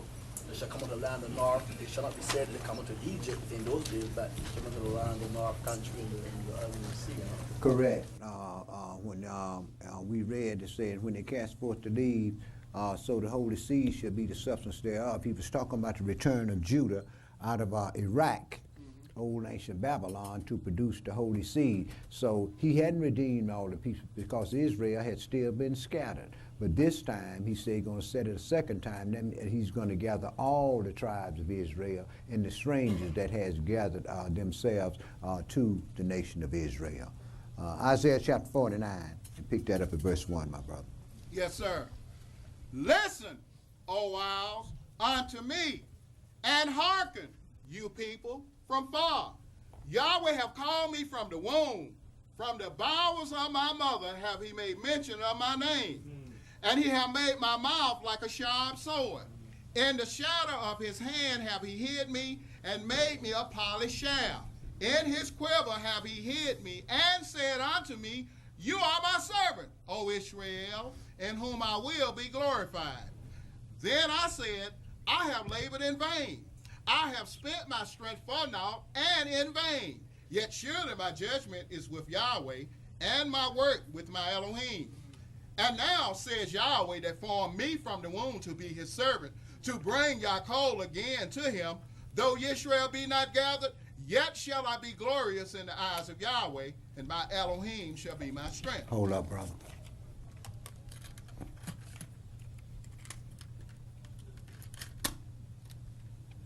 Okay. Yes, sir, verse 4. Then I said, I have labored in vain. I have spent my strength for naught and in vain. Yet surely my judgment is with Yahweh, and my work with my Elohim. And now says Yahweh that formed me from the womb to be his servant, to bring Yaakov again to him. Though Israel be not gathered, yet shall I be glorious in the eyes of Yahweh, and my Elohim shall be my strength. And he said, it is a light thing that you should be my servant, to raise up the tribes of Yaakov, and to restore the preserved of Israel. I will also give you for a light to the Euro Gentiles, that you may be my salvation unto the end of the earth. Thus says Yahweh, the Redeemer of Israel, and his Holy One, to him whom man despises, to him whom the nation abhorreth, to a servant of rulers, kings shall see and arise. Princes also shall worship, because of Yahweh that is faithful, and the Holy One of Israel, and he shall choose you. Thus says Yahweh, in an acceptable time have I heard you, and in a day of salvation have I helped you. And I will preserve you, and give you for a covenant of the people, to establish the earth, to cause to inherit the desolate heritages, that you may say to the prisoners, go forth. To them that are in darkness, show yourselves. They shall feed in the ways, and their pastors shall be in all high places. They shall not hunger nor thirst, neither shall the heat nor sun smite them. For he that have mercy on them shall lead them, even by the springs of water shall he guide them. And I will make all my mountains a way, and my highways shall be exalted. Behold, these shall come from far, and lo, these from the north and from the west, and these from the land of Asia. Sing, O heavens, and be joyful, O earth, and break forth into singing, O mountains. For Yahweh hath comforted his people, and will have mercy upon his afflicted. But Yehuda said, Yahweh hath forsaken me, and my Adonai hath forgotten me. Can a woman forget her sucking child, that she should not have compassion on the son of her womb? Yea, they may forget, yet will I not forget you. Behold, I have graven you upon the palms of my hands. Your walls are continually before me. Your children shall make haste, your destroyers, and they that made you waste shall go forth of you. Lift up your eyes round about, and behold, all these gather themselves together and come to you. As I live, says Yahweh, you shall surely clothe you with them all, as with an ornament, and bind them on you as a bride does. For your waste and your desolate places, and the land of your destruction, shall even now be too narrow by reason of the inhabitants, and they that swallowed you up shall be far away. The children which you shall have after you have lost the other shall say again in your ears, the place is too strait for me. Give place to me that I may dwell. Then shall you say in your heart, who hath begotten me these, seeing I have lost my children and am desolate, a captive and removing to and fro. And who have brought up these? Behold, I was left alone. These, where had they been? Thus says the Adonai Elohim. Behold, I will lift up mine hand to the Euro-Gentiles, and set up my standards to the people, and they shall bring your sons in their arms, and your daughters shall be carried upon their shoulders. And kings shall be thy nursing fathers, and their queens thy nursing mothers. They shall bow down to you with their face toward the earth, and lick up the dust of your feet. And you shall know that I am Yahweh, for they shall not be ashamed that wait for me. Shall the prey be taken from the mighty, or the lawful captive delivered? But thus says Yahweh, even the captives of the mighty shall be taken away, and the prey of the terrible shall be delivered. For I will contend with him that contends with you, and I will save your children. And I will feed them that oppress you with their own flesh, and they shall be drunken with their own blood as with sweet wine. And all flesh shall know that I, Yahweh, am your Savior and your Redeemer, the mighty one of Yaakov. Okay, my brother, chapter 53 and verse 1 through verse 12. Isaiah chapter 53 and verse 1 through verse 12. Go ahead, brother. Live in captivity shall go into captivity. All through, Jeremiah, prophets. Brother, even in our current lives today, whatsoever you give out, it's going to come back to you. Whatever goes around must come back around. All righteousness is visited, as well as all sin is visited. We can find all the kind of excuses we want to find to not do what we're supposed to do. Yahweh still meant what he said, and we got this legacy and see our present condition and circumstances to let us know he meant what he said.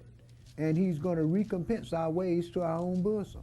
And we're going to, before this thing go down, all of us are going to be saying, blessed is he that comes in the name of Yahweh, simply because we haven't done the things that we are supposed to do with our own personal cleansing that we haven't done. You know, chapter 53 and verse 1 through verse 12. Who have believed our report, and to whom is the arm of Yahweh revealed? For he shall grow up before him as a tender plant, and as a root out of a dry ground. He have no form nor comeliness, and when we shall see him, there is no beauty that we should desire him. He is despised and rejected of men, a man of sorrows and acquainted with grief. And we hid, as it were, our faces from him. He was despised, and we esteemed him not. Surely he hath borne our griefs and carried our sorrows. Yet we did esteem him stricken, smitten of Elohim, and afflicted. Now, a lot of people going to get off into this as David. But none of this never happened to Dawid. None of this never took place with Dawid. Go ahead, brother. Verse 5. But he was wounded for our transgressions, he was bruised for our iniquities. The chastisement of our peace was upon him, and with his stripes we are healed. All we like sheep have gone astray. We have turned everyone to his own way, and Yahweh have laid on him the iniquity of us all. For past sins. For what come up after that, you're going to have to stand in judgment for. Go ahead, brother. Verse 7. He was oppressed, and he was afflicted, yet he opened not his mouth. He is brought as a lamb to the slaughter, and as a sheep before her shearers is dumb, so he openeth not his mouth. One of the rulers said, man, don't you answer me? Say, I ask you a question. Don't you answer me? Don't you know I have the power to release you or destroy you? You say you wouldn't have no power over me at all if it wasn't given to you and my Father. You say I'm a king, and that I am. Right on the money, didn't he? Didn't show any fear. See? When Master get to breezing up against us, see, we show a little fear because we scared of these jobs we going to lose. Right. We ain't got no faith. Go on to read, brother. Yes, sir. Verse 8. He was taken from prison and from judgment, and who shall declare his generation? For he was cut off out of the land of the living. For the transgression of my people was he stricken. And he made his grave with the wicked and with the rich in his death, because he had done no violence, neither was any deceit in his mouth. Yet it pleased Yahweh to bruise him. He hath put him to grief. When thou shalt make his soul an offering for sin, he shall see his seed. He shall prolong his days, and the pleasure of Yahweh shall prosper in his hand. Praise Yah. He shall see of the travail of his soul, and shall be satisfied. By his knowledge shall my righteous servant justify many, for he shall bear their iniquity. Therefore will I divide him a portion with the great, and he shall divide the spoil with the strong, because he hath poured out his soul unto death, and he was numbered with the transgressors, and he bare the sin of many, and made intercession for the transgressors. 61 and verse 1 through 62 and 12. Chapter 61 and verse 1 through chapter 62 and 12. Who king was that in Israel that the historical who did it, man? I know it, bro. They can't find one. They can't find one from the time that man was created upon the earth. They can't find but one brother that came along and did this, you see. But folks just don't want to deal with this thing here because they are, and it's simply because Yahweh has chosen that they didn't hear it. You know why? Because of what's in their heart. And then, too, you don't know what their fathers did. Okay?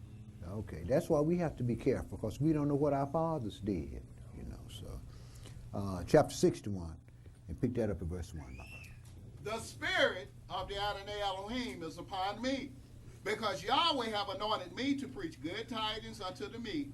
He hath sent me to bind up the brokenhearted, to proclaim liberty to the captives, and the opening of the prison to them that are bound, to proclaim the acceptable year of Yahweh, and the day of vengeance of our Elohim, to comfort all that mourn, to appoint unto them that mourn in Zion, to give unto them beautiful ashes, the oil of joy for mourning, the garment of praise for the spirit of heaviness, that they might be called the trees of righteousness, the planting of Yahweh, that he might be glorified. Praise Yah.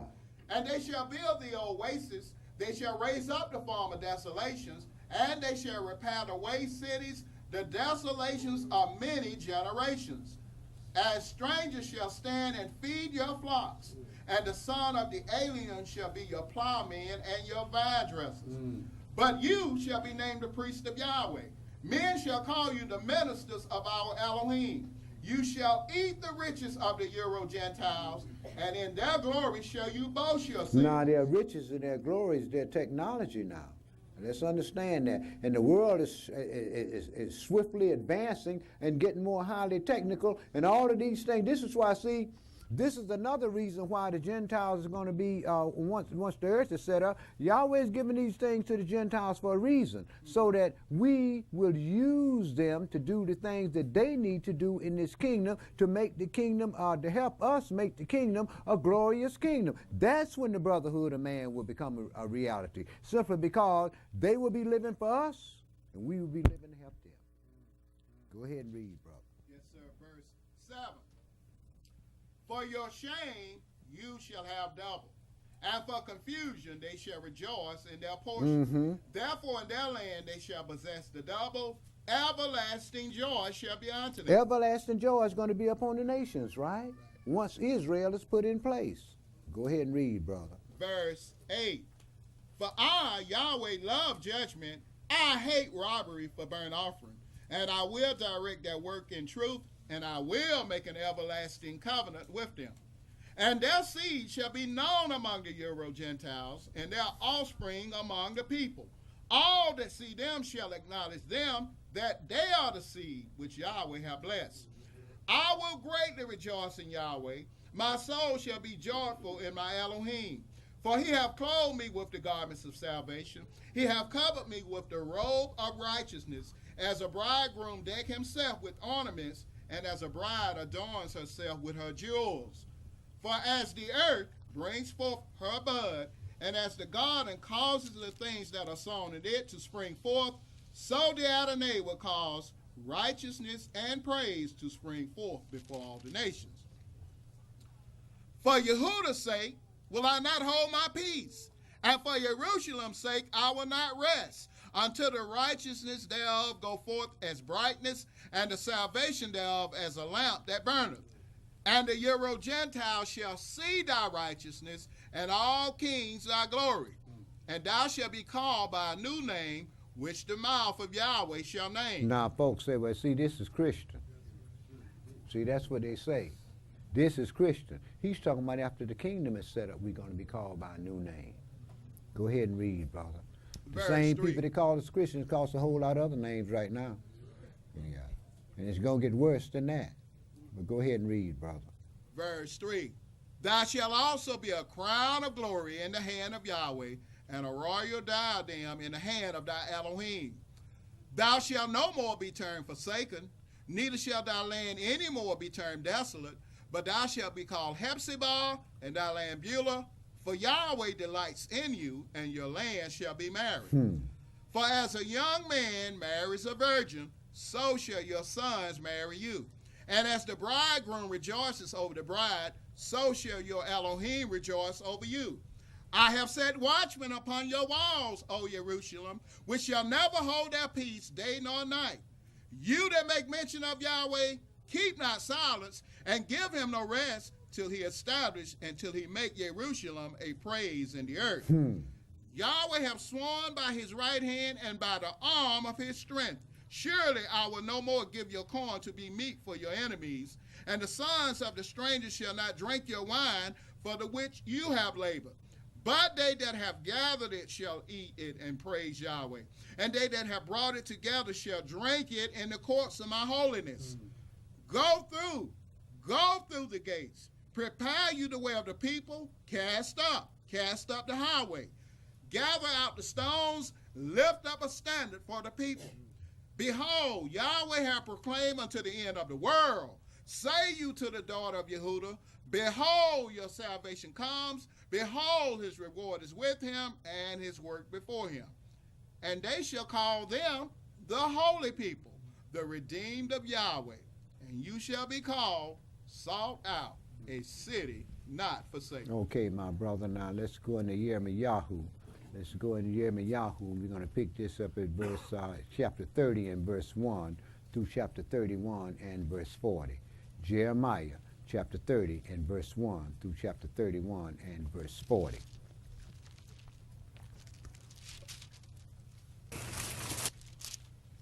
Had a couple of young folk that hasn't been in the congregation here too long, a lot of things they didn't understand, so I guess they can understand these things now, how the foundation was laid. This is what we're dealing with, the foundation. Jeremiah chapter 31 and verse 1 through chapter 30 and verse 1 rather, through chapter 31 and verse 40. Regardless of what man comes out of man's mouth, and regardless of what he go here and read, if he can't read it in context, then leave it alone. Leave it alone. They say that God is true with every amount of land as it's written, word for word, that you might overcome them and judge. So they Right. say, but you run your mouth, right? Right. And we add that precept on precept. Right. See, that's why I don't go on the internet and find heap to myself teachers having itching ears and finding some new thing to do. See, that's what Jake likes. Jake likes something new. See, something ain't nobody else do. Well, see, where did you get that from? I got that off the internet. Who did you get it from? I got it from so-and-so. Do you know anything about that person? Well, no, but it just seems right. Right. Go ahead and kill you another lamb. Jeremiah 30. And pick that up at verse 1, my brother. Jeremiah chapter 30. Yeah, in verse 1 through chapter 31 and verse 40. The word that came to Jeremiah from Yahweh, saying, Thus speaks Yahweh Elohim of Israel, saying, Write you all the words that I have spoken unto you in a book. For lo, the days come, says Yahweh, that I will bring again the captivity of my people, Israel and Yehudah, says Yahweh, and I will cause them to return to the land that I gave to their fathers, and they shall possess it. And every man will be returning to his own land, and every man will dwell among his own people. Go ahead, brother. Verse 4. And these are the words that Yahweh spake concerning Israel and concerning Yehudah. For thus says Yahweh, we have heard a voice of trembling, of fear, and not of peace. Ask you now, and see whether a man doth travail with child. Why do I see every man with his hands on his loins as a woman in travail, and all faces are turned into paleness? Alas, for that day is great, so that none is like it.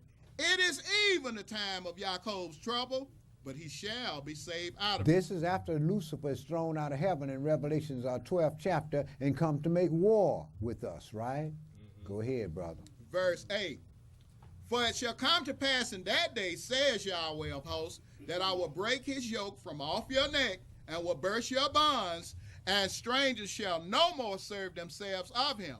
But they shall serve Yahweh their Elohim, and David their king, whom I will raise up unto them.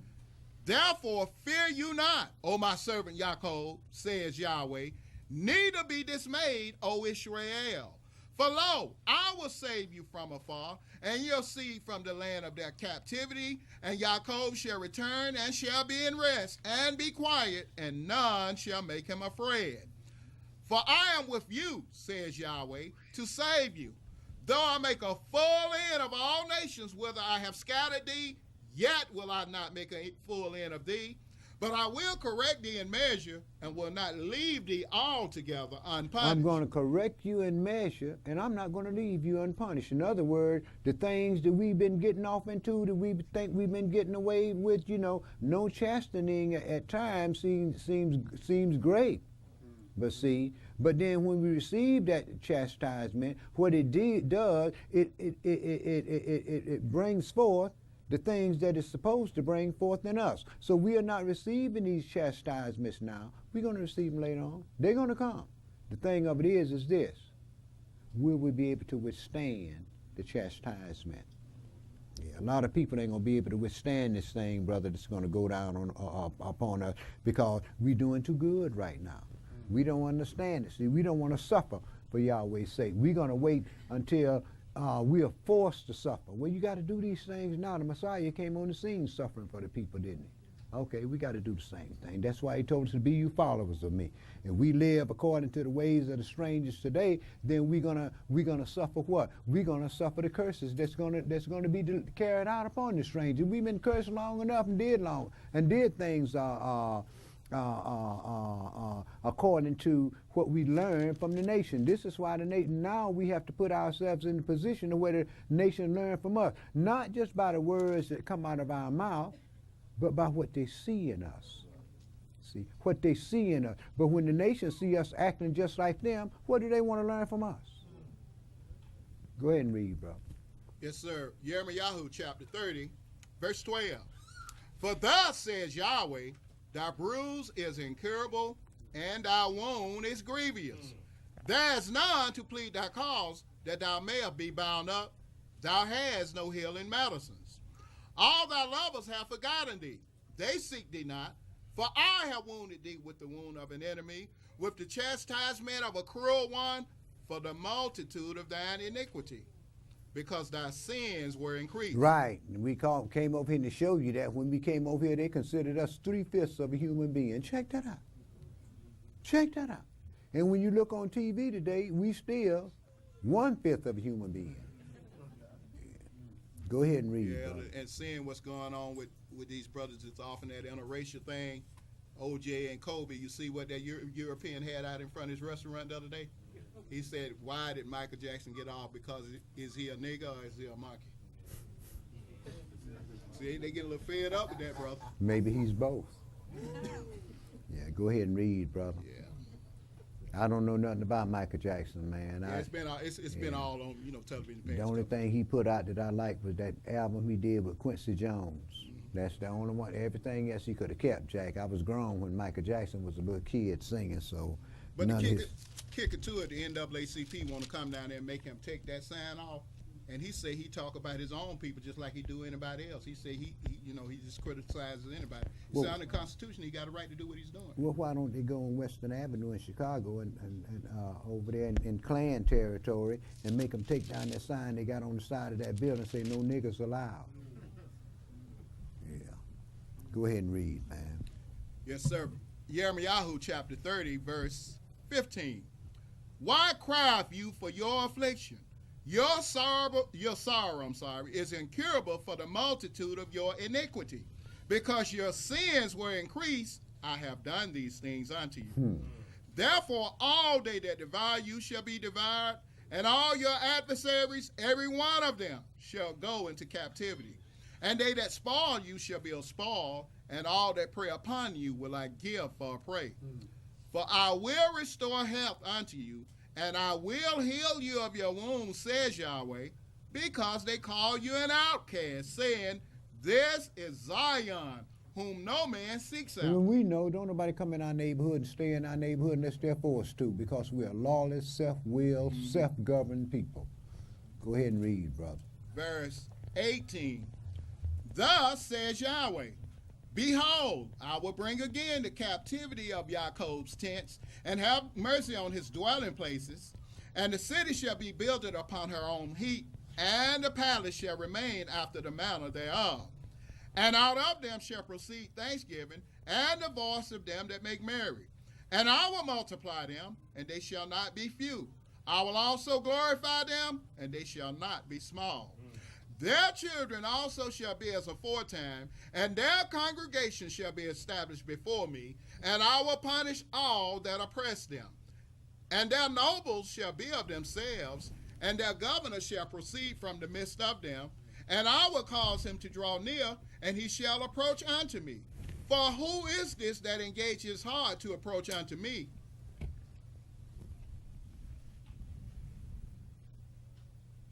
I thought your tape went off. I'm sorry. Verse 22. And you shall be my people, and I will be your Elohim. Behold, the whirlwind of Yahweh goes forth with fury, a continuing whirlwind. It shall fall with pain upon the head of the wicked. The fierce anger of Yahweh shall not return until he have done it, and until he have performed the intents of his heart. In the latter days you shall consider it. At the same time, says Yahweh, will I be the Elohim of all the families of Israel, and they shall be my people. Now the nation was grafted into our tree, so the nations will truly be his people once he set up this kingdom, right? Okay, go ahead, brother. Verse 2. Thus says Yahweh, the people which were left of the sword found grace in the wilderness, even Israel, when I went to cause him to rest. Yahweh have appeared of old unto me, saying, yea, I have loved thee with an everlasting love. Therefore with loving kindness have I drawn thee.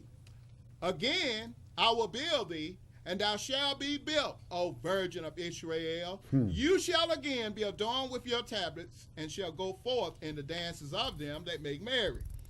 You shall yet plant vines upon the mountains of Samaria. The planter shall plant and shall eat them as common things.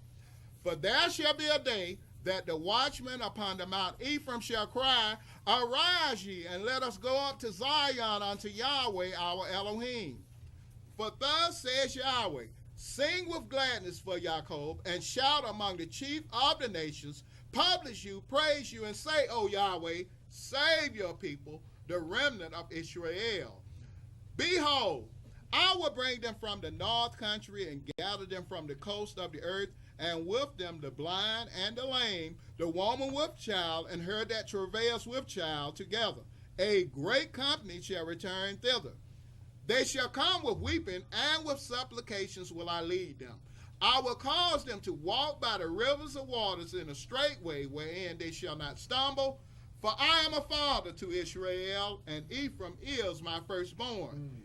Hear the word of Yahweh, O you nations, and declare it in the isles afar off, and say, He that scattered Israel will gather him and keep him, as a shepherd does his flock. For Yahweh had redeemed Jacob, and ransomed him from the hand of him that was stronger than he. Therefore they shall come and sing in the height of Zion, and shall flow together to the goodness of Yahweh for wheat and for wine and for oil and for the young of the flock and of the herd, and their soul shall be as a watered garden, and they shall not sorrow any more at all.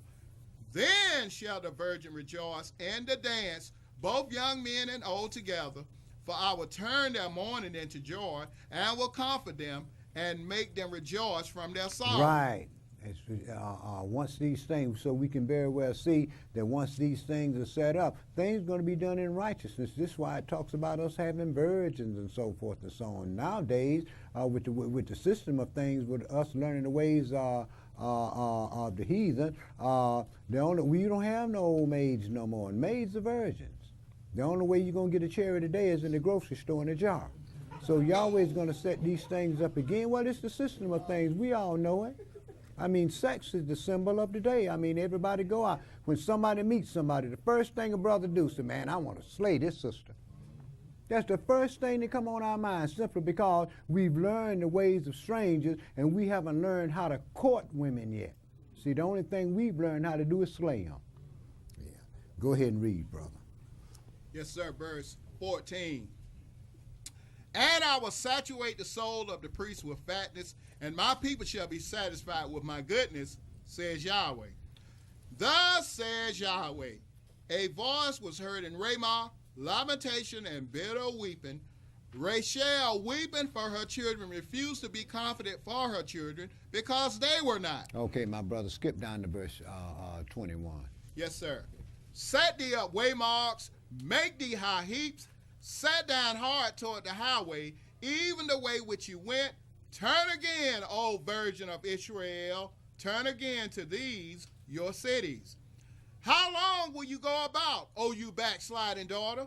For Yahweh have created a new thing in the earth, a woman shall compass a man. Thus says Yahweh of hosts, the Elohim of Israel. As yet they shall use this speech in the land of Yehuda and in the cities thereof, when I shall bring again their captivity. Yahweh bless you, O habitation of justice and mountain of holiness.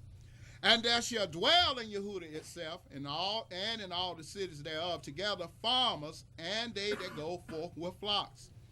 For I have saturated the weary souls, and I have replenished every sorrowful soul. Upon this I awake and beheld, and my sleep was sweet unto me.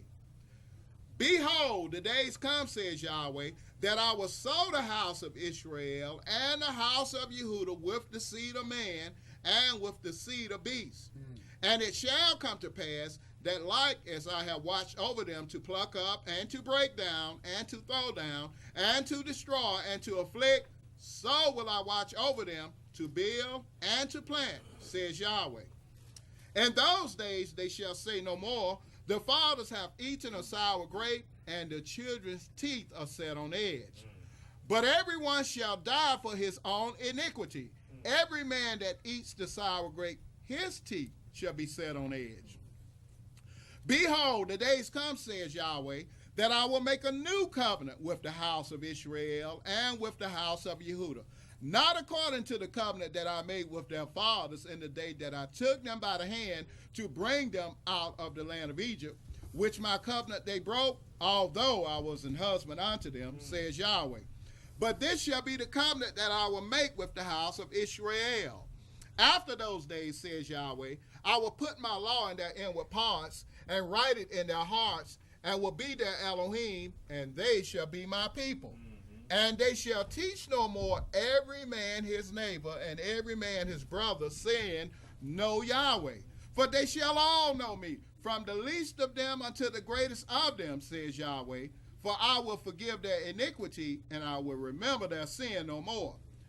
Thus says Yahweh, which gives the sun for a light by day, and the ordinances of the moon and of the stars for a light by night, which divides the sea when the waves thereof roar. Yahweh of hosts is his name.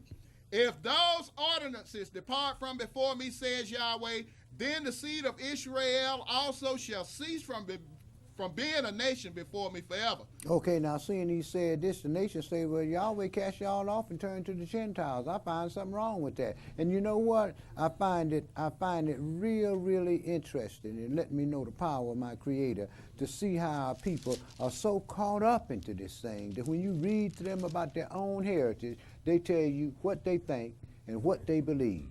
You know, well, there's no respect of persons with God. I say, right, as many as have sinned without law are going to die without law. But who he made his covenants with?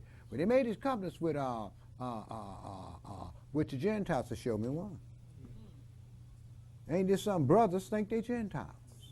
Now, how much deeper can the curse be than one nation of people thinking they're another nation of people?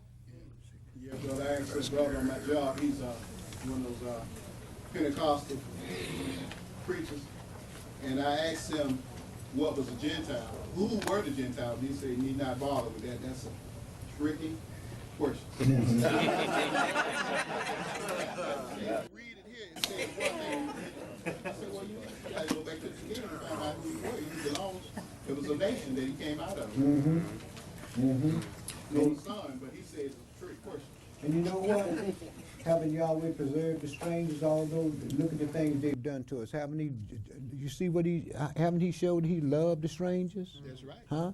That's why he's going to save them all. He created all. Yahweh is the God of all flesh, and he's created all. But a lot of folks think that, well, we created the white man from a black man, so they're going to be off the face of the earth. I mean, how did they get a lie like that?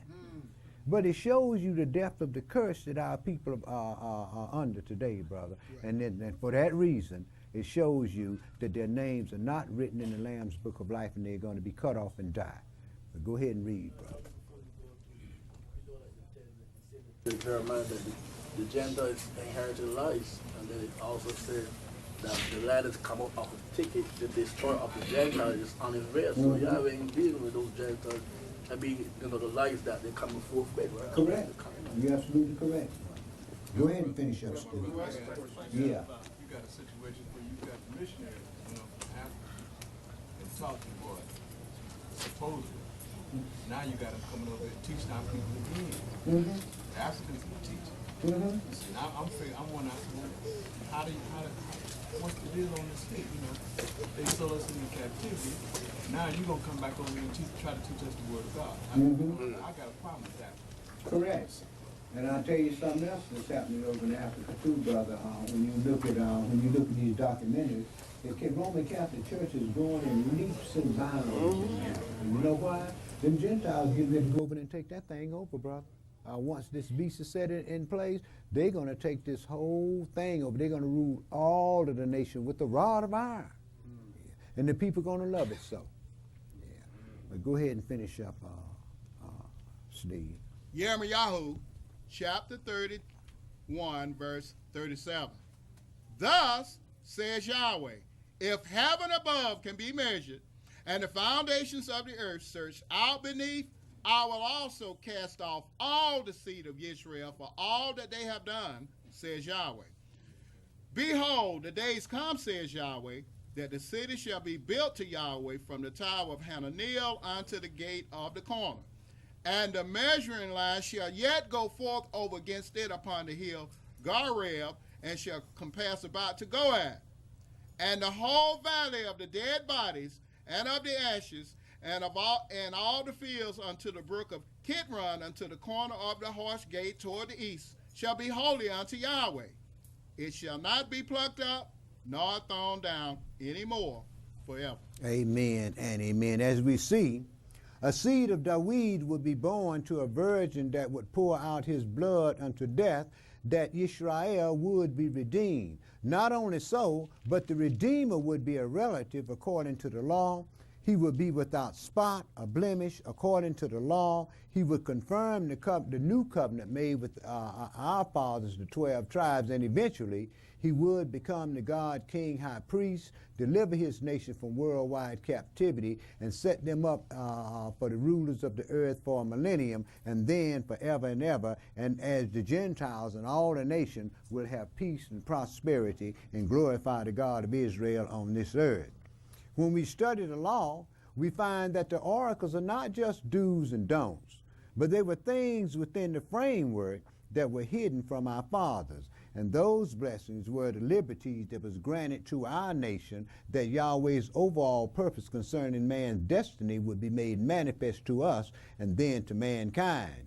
Seeing that Israel inherited all the covenants Yahweh made, there had to be instructions concerning the priestly duties.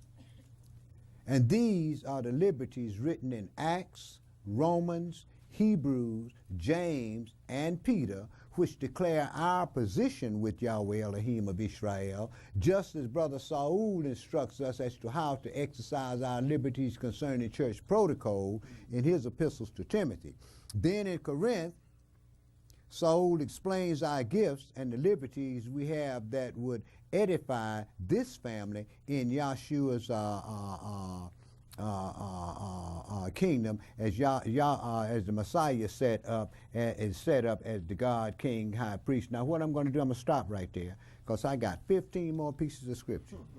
So I'm going to stop right there, and what I'll do is next week I'll pick this up. Next week we'll pick this up at 2 Corinthians 14 and verse 4 through 11.